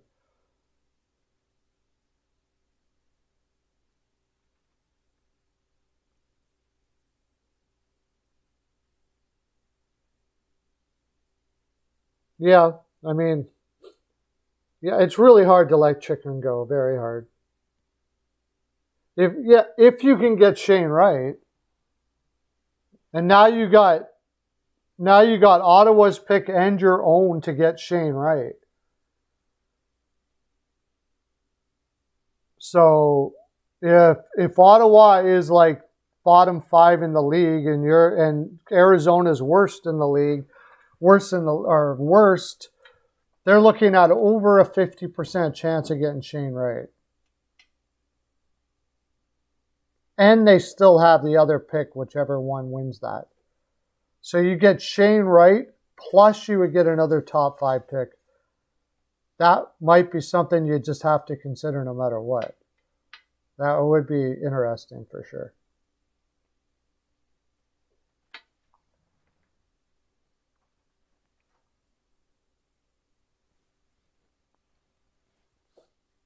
I mean, Ottawa's defense would be fantastic with that pickup.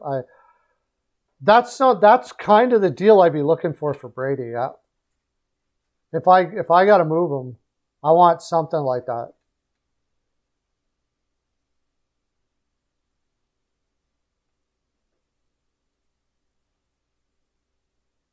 Because I'm going to be hating moving him, so.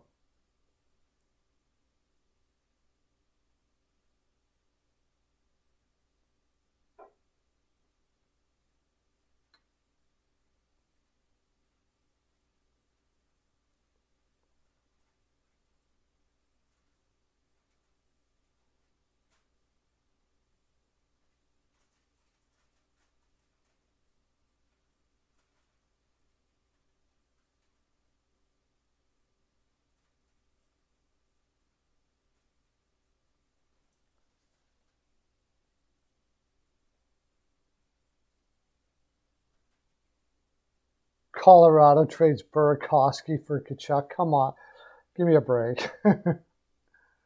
Now, if you start talking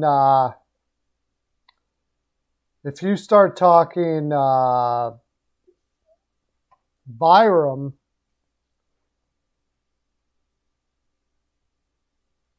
what else? Bowen Byram would be the guy I'd be targeting from Colorado. Would be one of the guys I'd be targeting from Colorado. Bowen Byram, JT Compher, and a first. Bowen Byram is really good.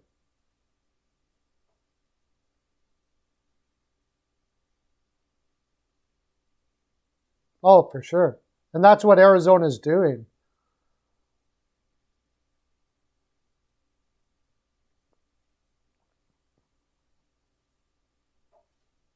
That's what Arizona's doing. They got a lot of picks.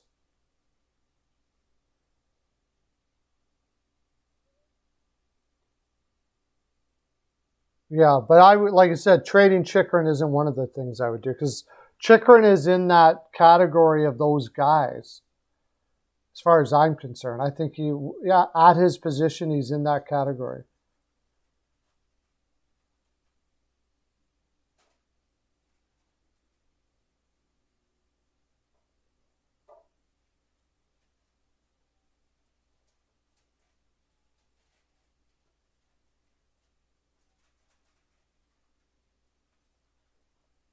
Yeah, as many firsts as they can get. It'll be interesting to see what they get for Kessel, which looks like it's going to be at the deadline. But I'm not trading Chikrin because Chikrin is a guy you're looking to get with those picks. So he's still a young stud Norris caliber defenseman. As long as he's willing to commit, like I would long-term commit him right now, if he's willing to do that.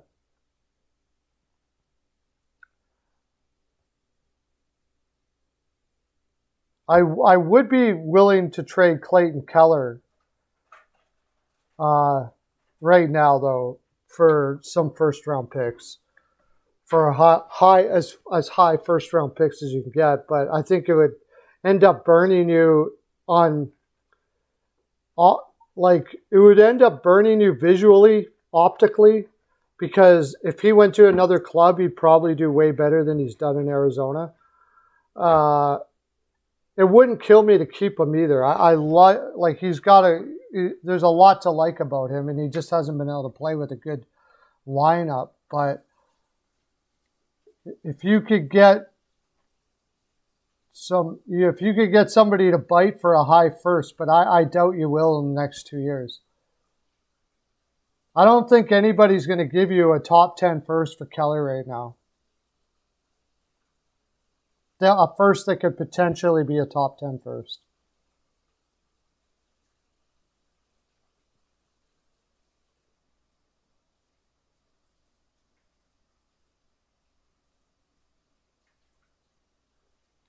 Yeah, for sure.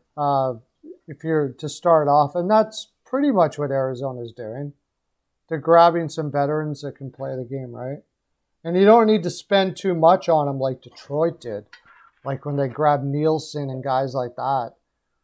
And they paid like ridiculous amounts of money for them. But who are some veterans that you would go out right now that you think plays the game right? Like Pitlick in Calgary. Guys like that. Guys that play with determination every night. And not only that, that keep their bodies in a shape that will allow them to do that as well. Keep themselves in a condition that allows them to do that.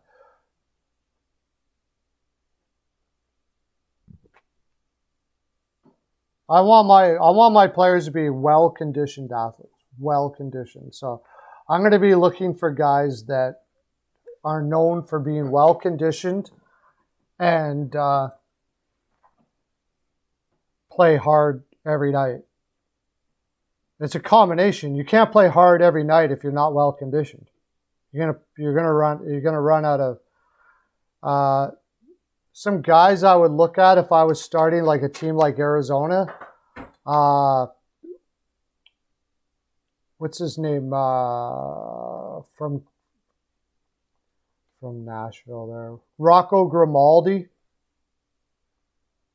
Probably could be had for not too expensive.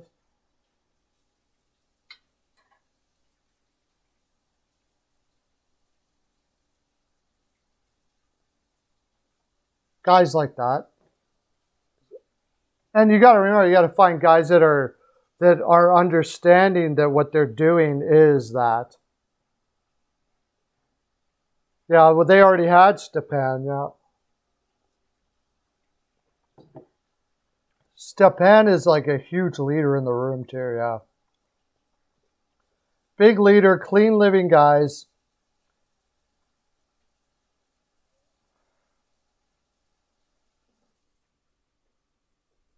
Clean living guys that that know how to be a professional every day. That's what I would want to build my team around. And it seems like Seattle kind of did that in a lot of ways. I know Tanev is like that. Like that was a nice pickup. A guy like Tanev would be good. Somebody like that. Just people with determination. That's what I would want. I want guys that are determined to every single night and play with desperation. Who doesn't want that? Every coach wants that, right? So I want, and that's something that's taught, because to do that, there has to be a mindset and like I said, a conditioning that goes with that, or you're going to pooch out. Anyways, I thought this Kachuk thing was going to bring out all the people to the land, but I guess not. So we should get back to our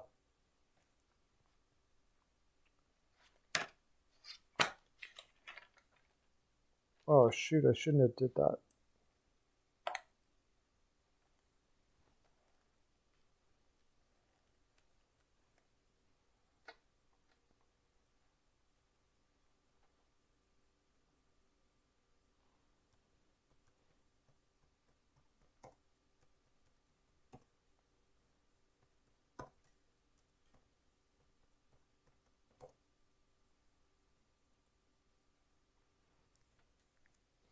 Get back to ranking the coaches. Hopefully you can get 2 more people in here. I'm going to go grab another coffee here, and I'll be right back.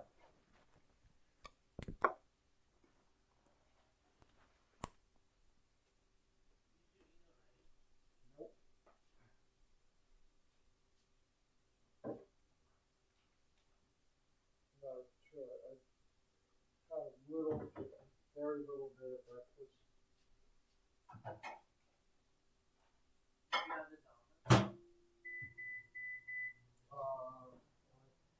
Like tonight, if it's still there, otherwise I'll make something.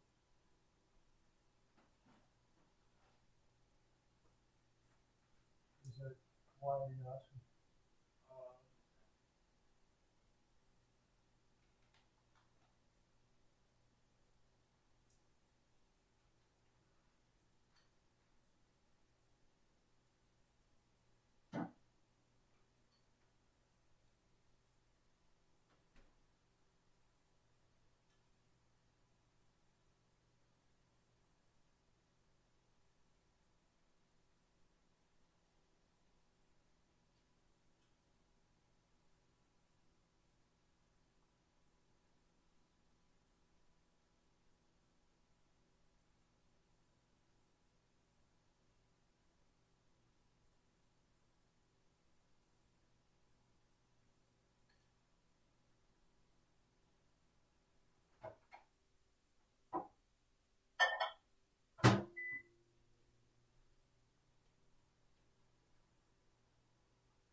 I lost everybody.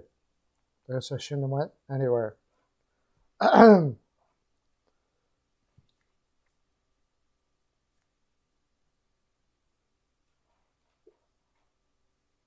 people are back again.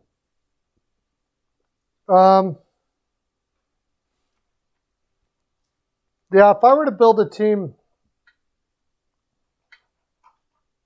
yeah, those veterans are pretty easy to get. So Yeah, I would just find guys that work hard. Go those kind of guys. Play with determination, want to be there, and then just keep on acquiring as many draft picks as you possibly can.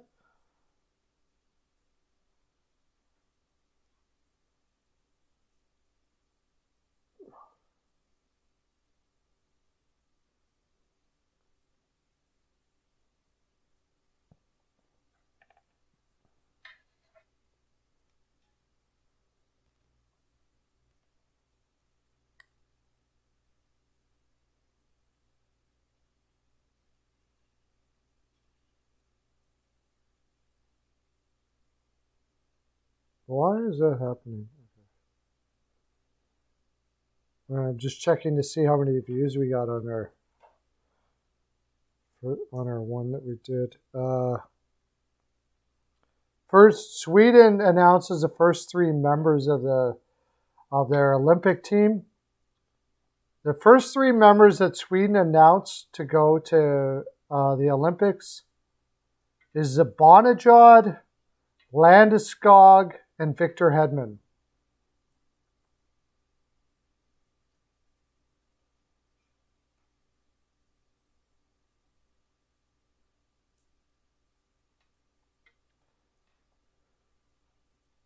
Yeah.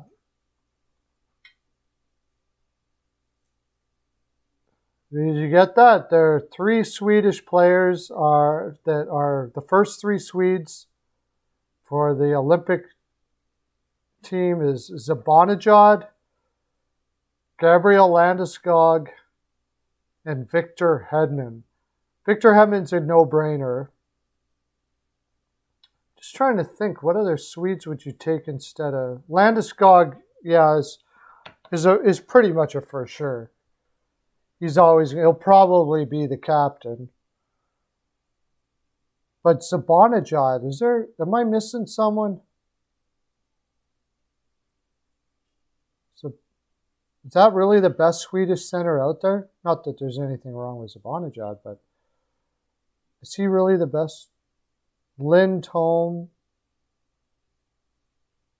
I got to go with Z instead of Lindholm though.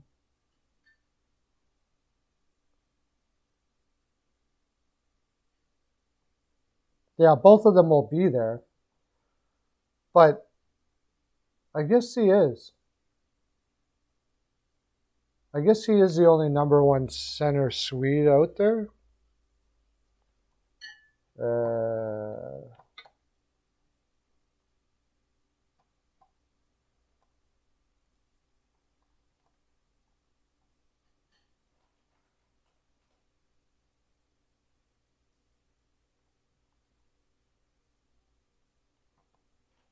Russian. Kopitar is Finnish.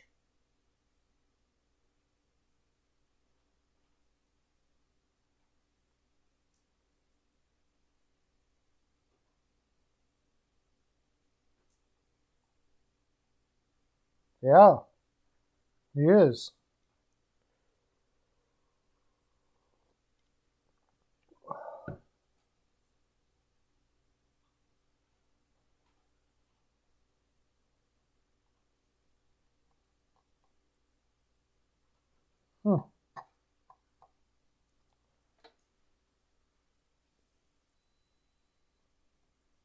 Nobody really big on waivers. Raymond and Holtz. Raymond might make the Detroit Red Wings, actually. Oh, we got 5 people back again, so we can start doing our...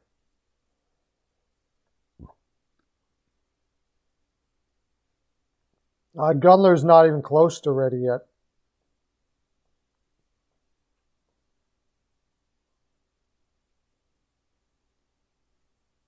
I don't think Gunler's even close to ready yet. But Raymond might make Detroit, which is earlier than I think they expected him to make it. But Raymond might make the Detroit Red Wings.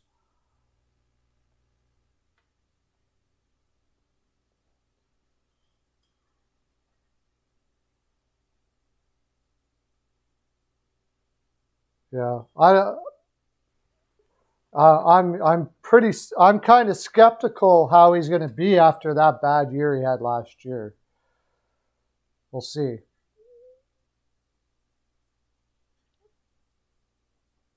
I don't think Holtz doesn't make the New Jersey Devils. No, it's not for sure he's going to make it. No way. It's not for sure that Gunler's going to make it. Gunler was a high-risk, high-reward pick. He's got a great shot, but he's got a lot to add to his game before he's NHL ready, so I'm not sure. Holtz is not making any. I don't think I think Holtz will be sent down. He's not ready yet.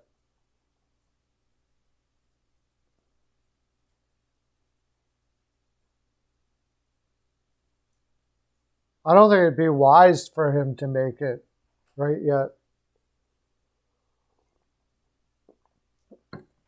We'll see, but I don't think he's going to make it. I think Mercer will make it before Holtz will make it, personally.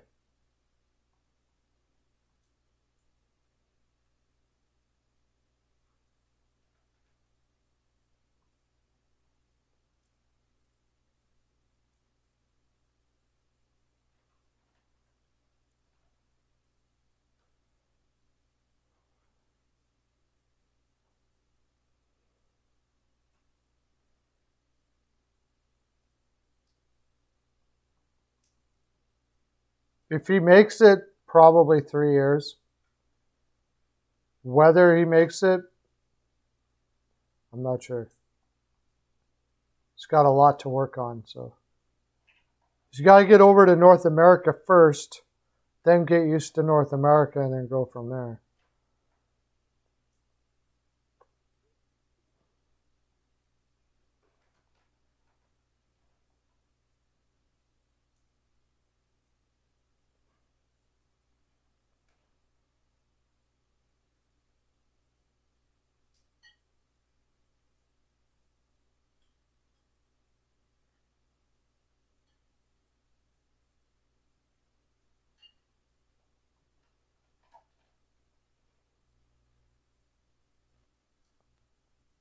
Will Nick Robertson make the Leafs? I'm not sure.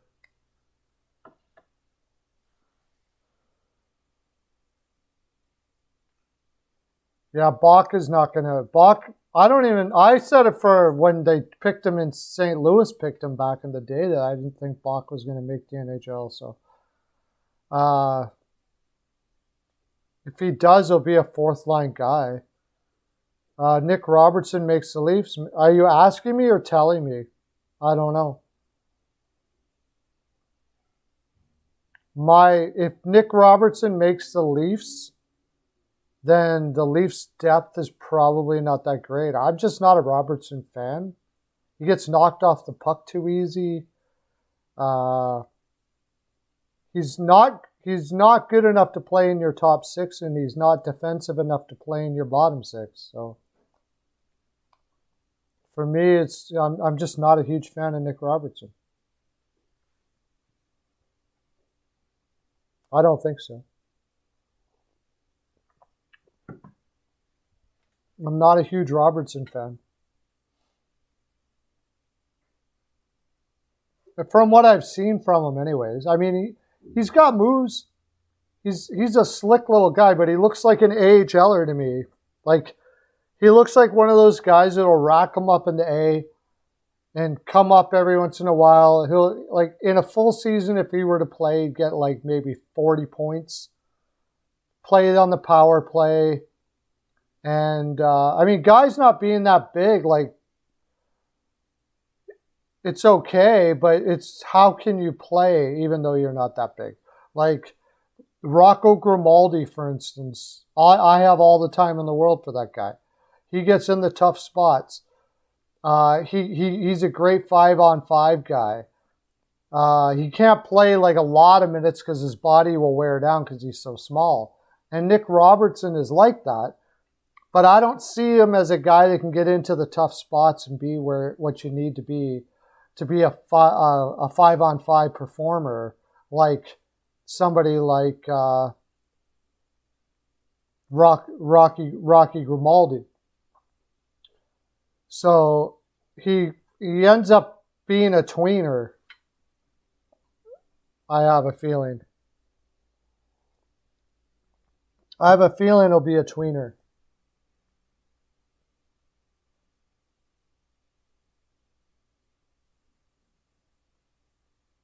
Rasmus Sandin, well, he's not that big, but he's a very slick player. He doesn't make mistakes too often. I like him. I have a feeling we're going to see big things from Sandin this year. That could be the one guy that really saves that franchise this year. If Rasmus Sandin is as good as I think he will be now, then that would be absolutely enormous. I really like Rasmus Sandin. And I think he'll be very good.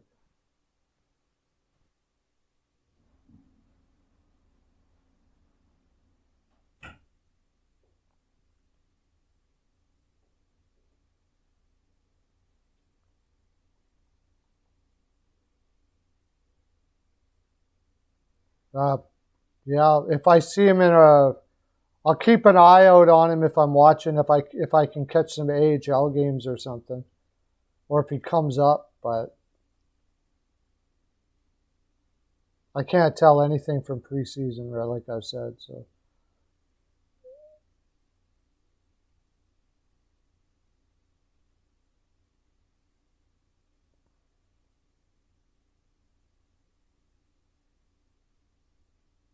Yeah, he's a kid, man. He's a kid. I think when Tavares went down, that team didn't respond well, and that's really what it comes down to. And that was the biggest problem last year. When Tavares went down, the team didn't respond well. And that's just all part of growing up, man. Next year, I think those guys will be in a better position. Unfortunately, I don't think they got enough around them.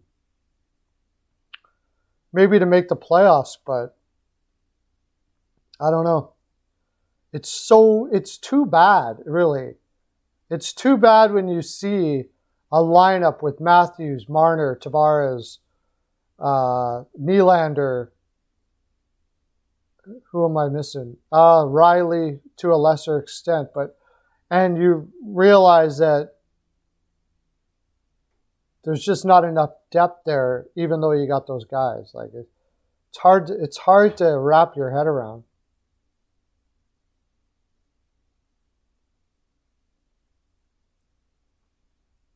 Yeah, I guess they would be in trouble.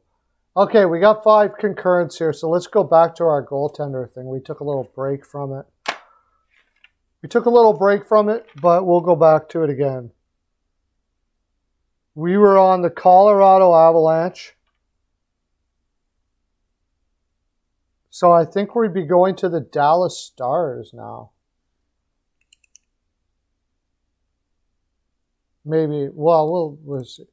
We'll see what you just said here. Maybe we'll keep on going with what you're rolling with.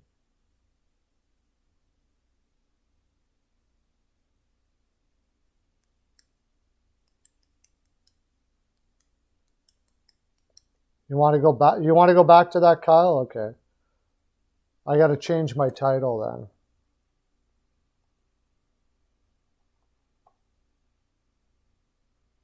Oh, okay. Never mind. I have it. I have it on the title. Yeah. I think just the whole talent is deeper than it ever was now.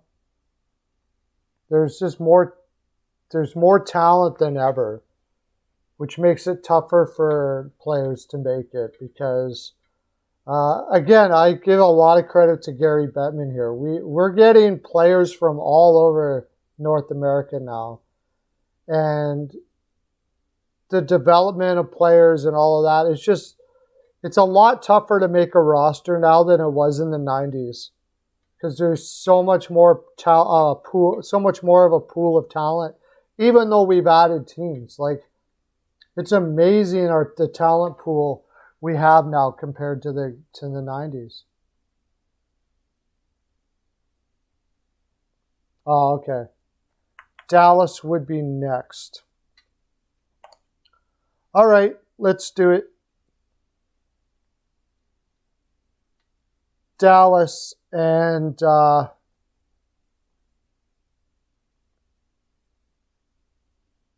Rick Bowness. Rick Bowness of the Dallas Stars. And we got to get 5. Look, as soon as I say that, everybody leaves.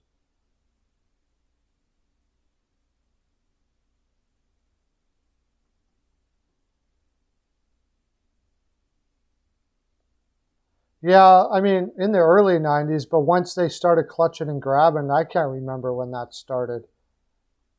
But then it went all downhill from there.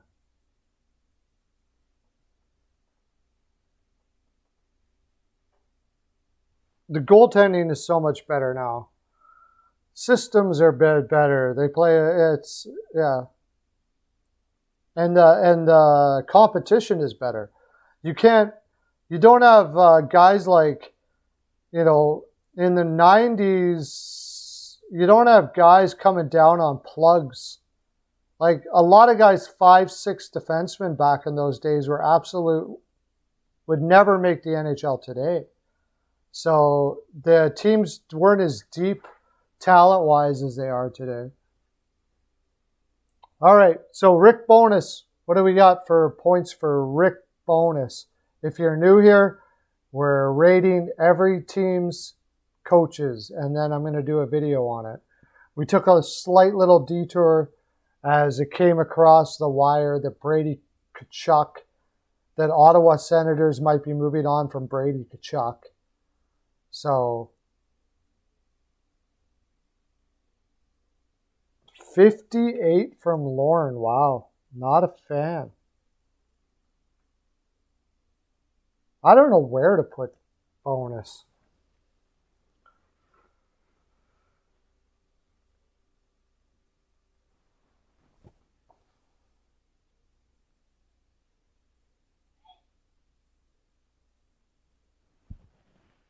I don't know where to put Rick Bowness. It's people all over the place here. 70, 62. Trying to think, like, okay, when they went on that run, he took over in a tough spot. That fellow had to go to rehab, made some mistakes. I always forget his name. I think he's in Pittsburgh now. And they went on a really good run with him. And then last year they got hit with COVID and they almost made it. I don't know why. I got 77.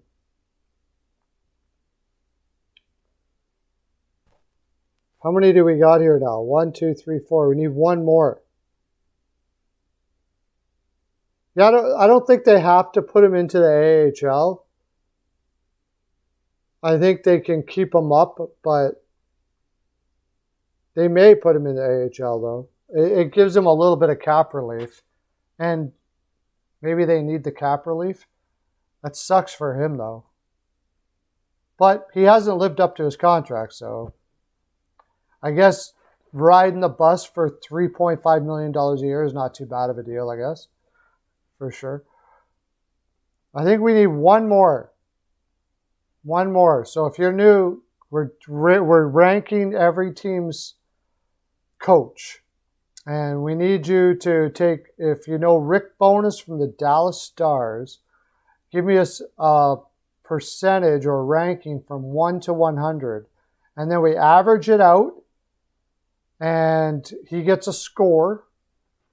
Weichel goes 90. Wow, big Bowness fan. There's our 5. We got 5. You can do more, though, if you're in here.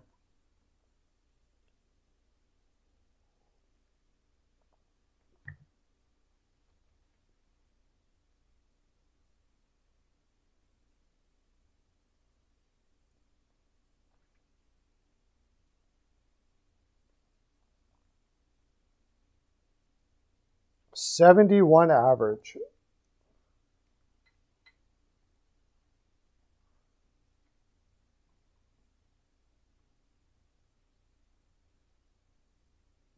Okay, so now we're at Detroit then.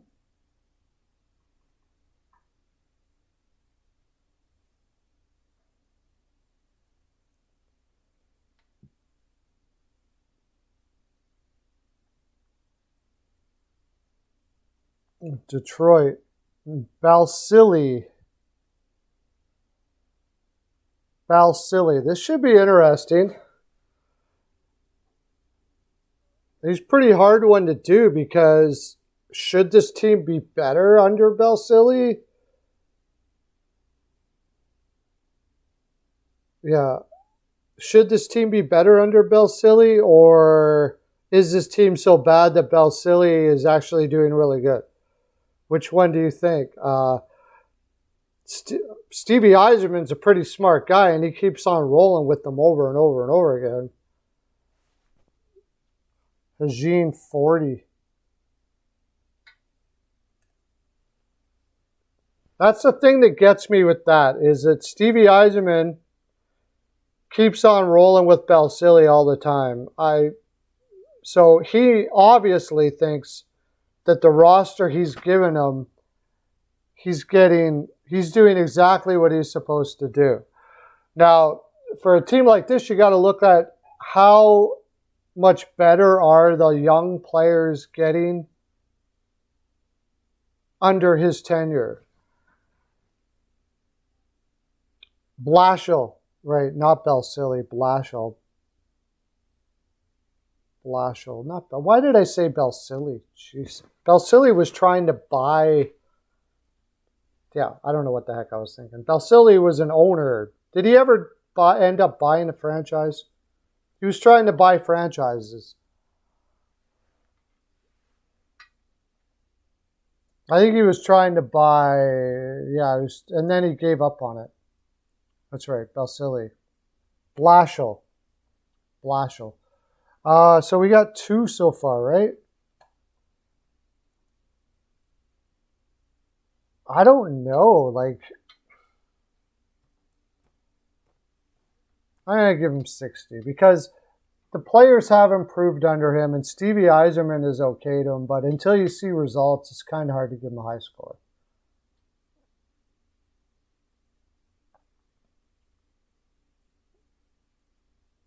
And did the players really improve tremendously well under his tenure? I would say Zadina, no, not really. I thought Zadina would be better than he is right now. Hronek did well. Bertuzzi seems to have developed well under his tenure.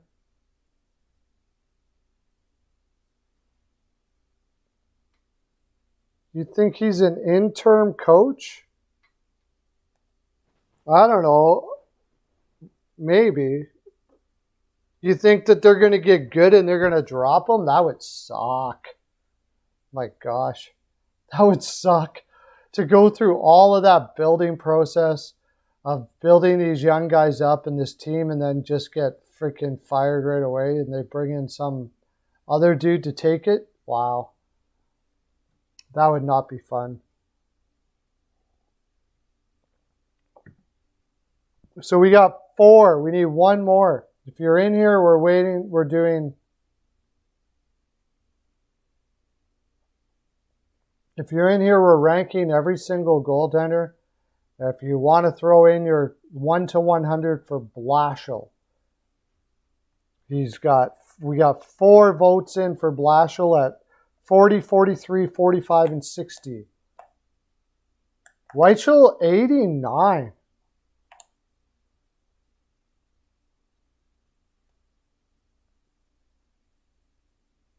$89 for Weichel. Wow.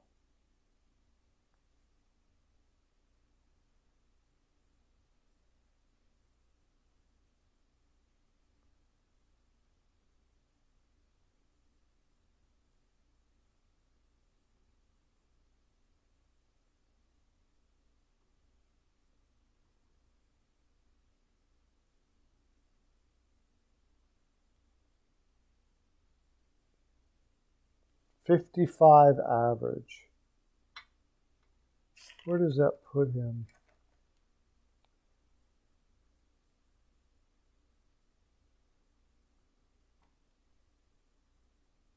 Interesting. Okay, so we got to be on to Edmonton now, right?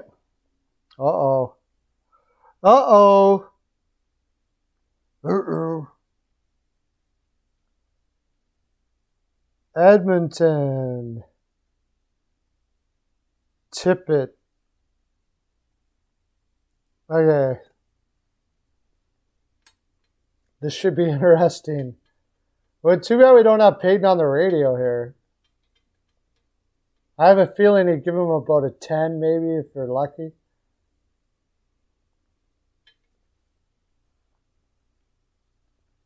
I should message him right now. I'm going to message him right now.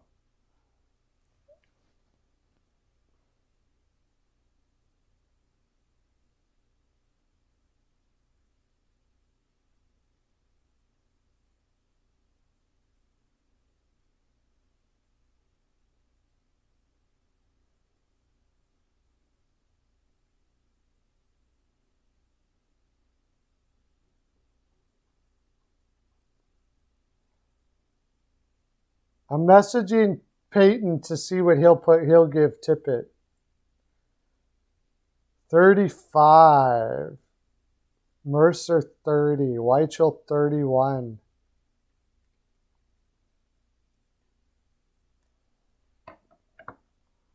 Hate to say it, but that's probably going to be my lowest score, I would think.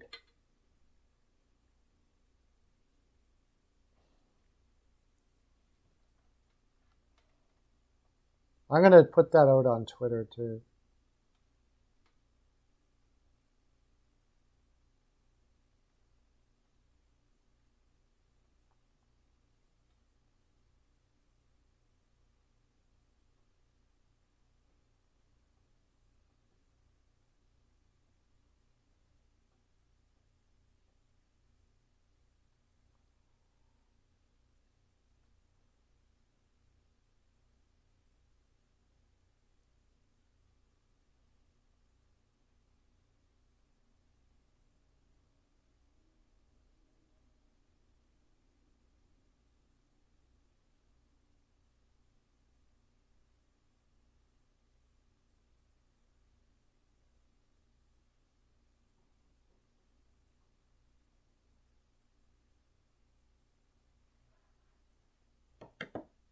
Facebook is not working again? It was working for me earlier. I was just live on Facebook. Message Dave Tippett and let him know. What do you got, John Weichel? Dave Tippett from 1 to 100.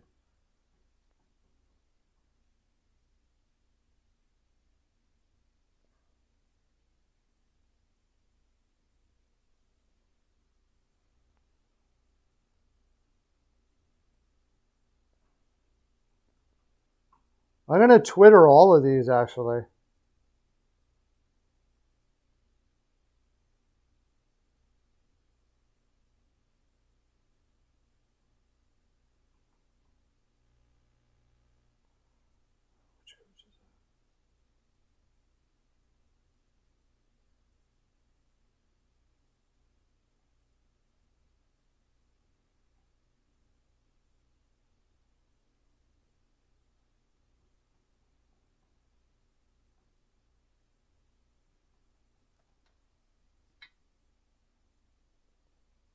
$31, okay.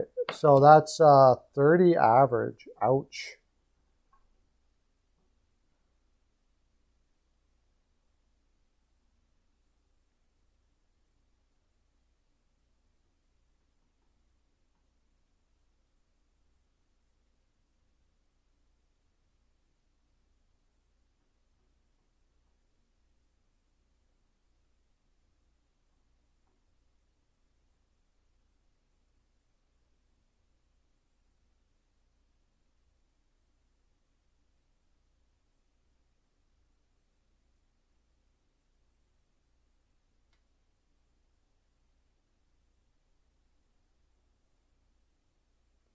What did I give with bonus? I think I gave 77, right? Dave Tippett 30, and I gave 25. 95, that's right. Okay, next.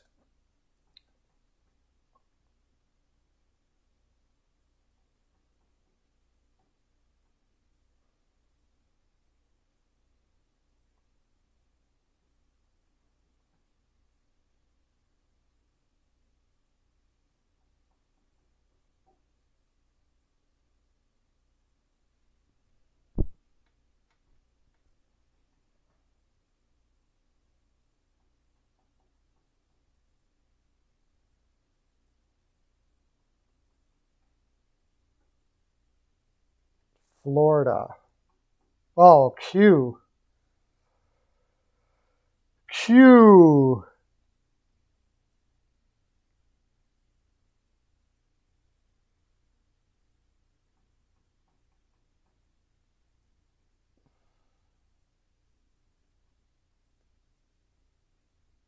$90. Oh, $89. Really? What did I give Brindy? 95. That's right.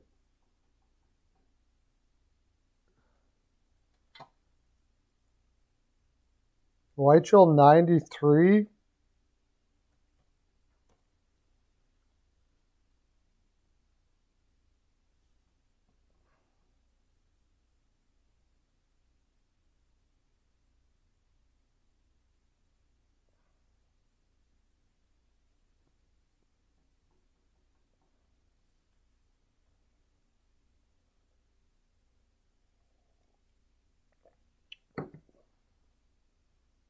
Kyle Mercer 94. I gave the highest.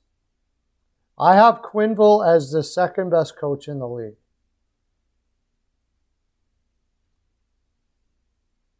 And I think Quenneville's the second best coach in the league. I still say he should have won the Norris last year, or the Norris Adams last year. I still say he should have won the Adams last year, and I mean, what he did with that Florida lineup, like, I don't know. I don't know why I didn't get more credit than he did for that Florida lineup.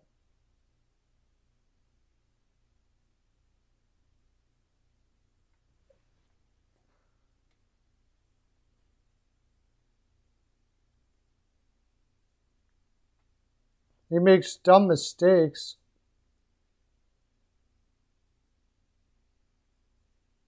COVID will never end. I don't care. Doesn't bother me at all.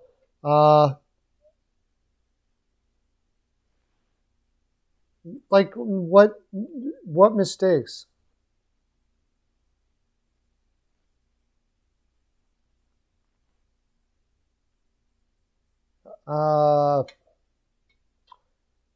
It's a tough call. Spencer's a pretty young kid. I mean,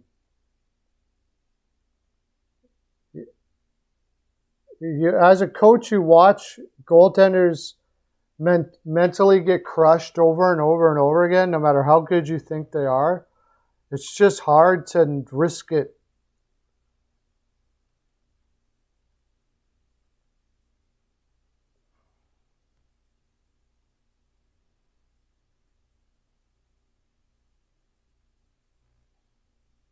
I had a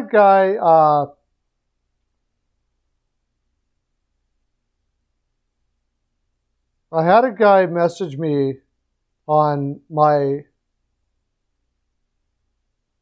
last video I did on Pittsburgh, saying that I called a coach who's bounced around the league a couple of years brilliant. He must be talking about Gallant. He is brilliant. I hope he answers me. He said this guy's an idiot. He didn't pronounce the players' names right. I don't know who he's talking about. And that I called a coach that's bounced around the league brilliant. I could only think in the Metro that's got to be Gallant, right? Is this guy actually going to say that Gallant is not a brilliant coach?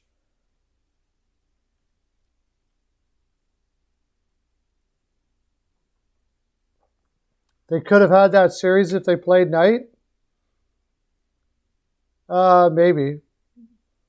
I'm not sure. It's just a really tough thing to do to put a kid like that in that situation. It is. I don't care who it is. I know it's Spencer Knight. Like, look what like you saw what happened with Carter Hart. Nobody saw that coming. So they say, except for Ron Hextall, who said, "Don't play Carter Hart yet." So apparently, Ron Hextall saw this coming. You got Swayman there. Like these guys are special. Like if there's anybody that's not going to be affected by it, it's guys like Carter Hart, Swayman, and Spencer Knight, for sure. But we'll see what happens. Veterans have been there before. I mean, it's just general logic says in hockey is that, but Drigger hadn't played that before. That was the thing I didn't understand. Drigger wasn't going to be with the Panthers. There's where I think he could have made a mistake because Drigger wasn't going to be with the Panthers next year anyways.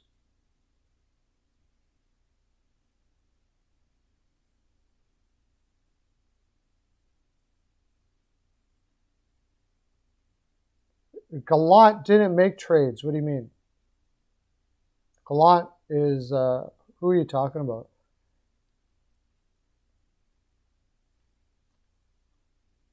Gallant was a coach for Vegas and Florida, and now so they were talking about a coach that had bounced around the league, and I called him brilliant.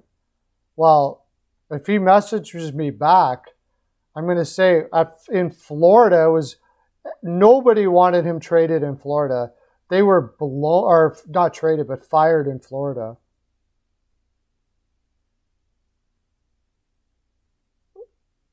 And he didn't choose who he wanted in Florida, that's for sure. Because he didn't want Yandel. He didn't want those guys. They started going heavy analytics, and they brought in guys like Yandel and guys like that. And he still did well with that team. And then they fired him anyways. Like, I don't understand. I know the players in Florida were blown away that he got fired. Like, blown away. And it took him a long time to recover.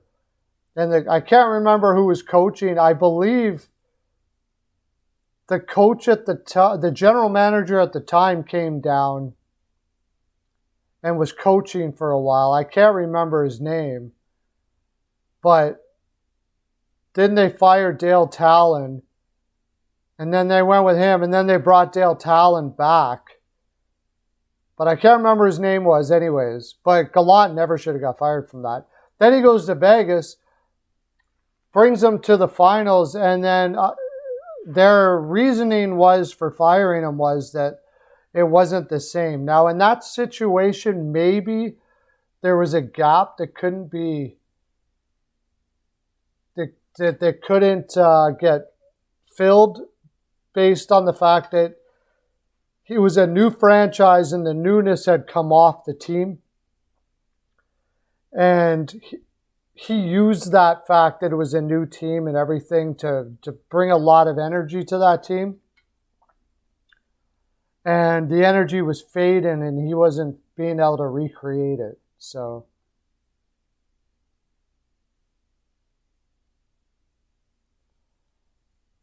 I didn't like that deal when they made it, but I'm not sure Gallant was the one that made that trade. I can't say that either. Yeah, I didn't like Suzuki. I didn't like Suzuki being used in that trade, but yeah, it's a team going for the cup. You're going to do that sort of thing. If they win it, it looks great. If they don't, it looks awful. How do you know that?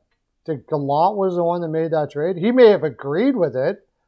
As a coach, you're going to be happy for that trade because you're not looking down the line. You're looking to win now. Yeah, you're going to want that guy for sure. If you want to win a cup right now, you're going to want Pacioretty instead of Suzuki right now. But as a general manager, you got to be able to tell your coach, no, I'm not doing that. Coaches do that all the time. I love that guy. I want him on my team. And a general manager will go, well, no, we can't give up that much of our future for him, no matter how much you like him. I can't bring him in here because their asking price is asking for what it will be a number one center for this franchise. I can't do it. Sorry, buddy. You know. But, I mean, a coach is not a general manager. A coach is going to say, I want Stone. Of course. Go get me Stone. Mike Keenan used to do that all the time. Go get me this guy and I'll win with that guy. He did it in St. Louis with Wayne Gretzky. And they'll say, well, it was Mike Keenan's fault. Not really. It's the general manager's fault for listening to the coach and not doing what's right for your franchise.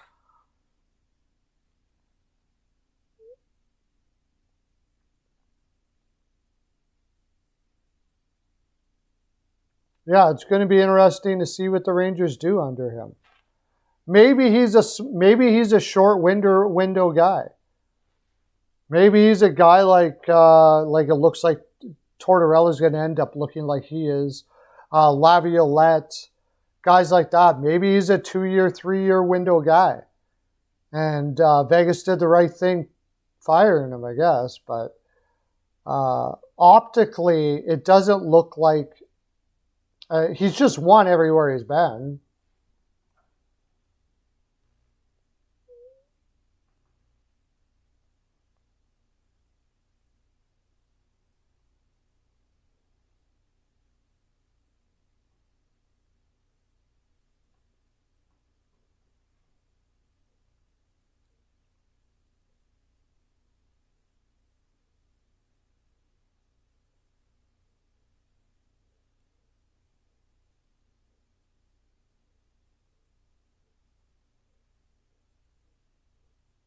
What? I was harassing? What is going on here? I asked the guy,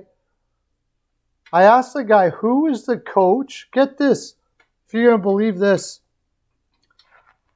The Pittsburgh Penguins, I asked the guy, who is the coach and the players? Who is the coach that I said was brilliant? And who were the players that I mispronounced? And the guy flagged me for bullying. What?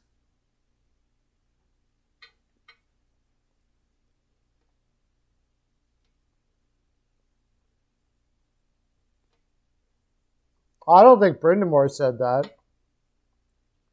I think he was in the conversation where, you know, they basically said, this is, if we sign Hamilton to $9 million, this is what's going to happen. And he probably went, well, yeah, it's probably not a good idea then. Something like that. I don't think Brindamore would be unhappy having him. I don't think, anyways.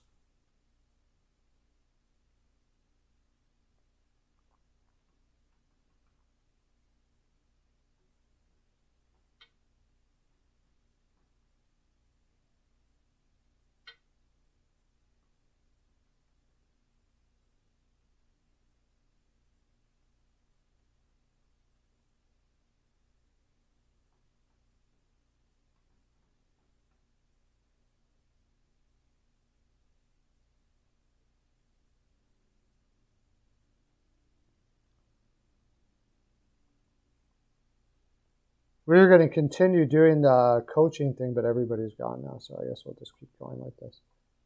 We did lose some people. We did lose some people. It's just you and me now, I think. We're the only ones on here now. It's weird how we have that. Like, sometimes we'll have, like, yesterday we had, like, 75 people on here. All right, see you later, Mercer. Oh, Mercer was here.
Yeah, I think I'll let everybody go here too. We seems to everybody kind of faded off, so that'll be my full 42. Thanks for coming on, guys. We'll finish this coaching thing down the road here, and I'll talk to you all tomorrow.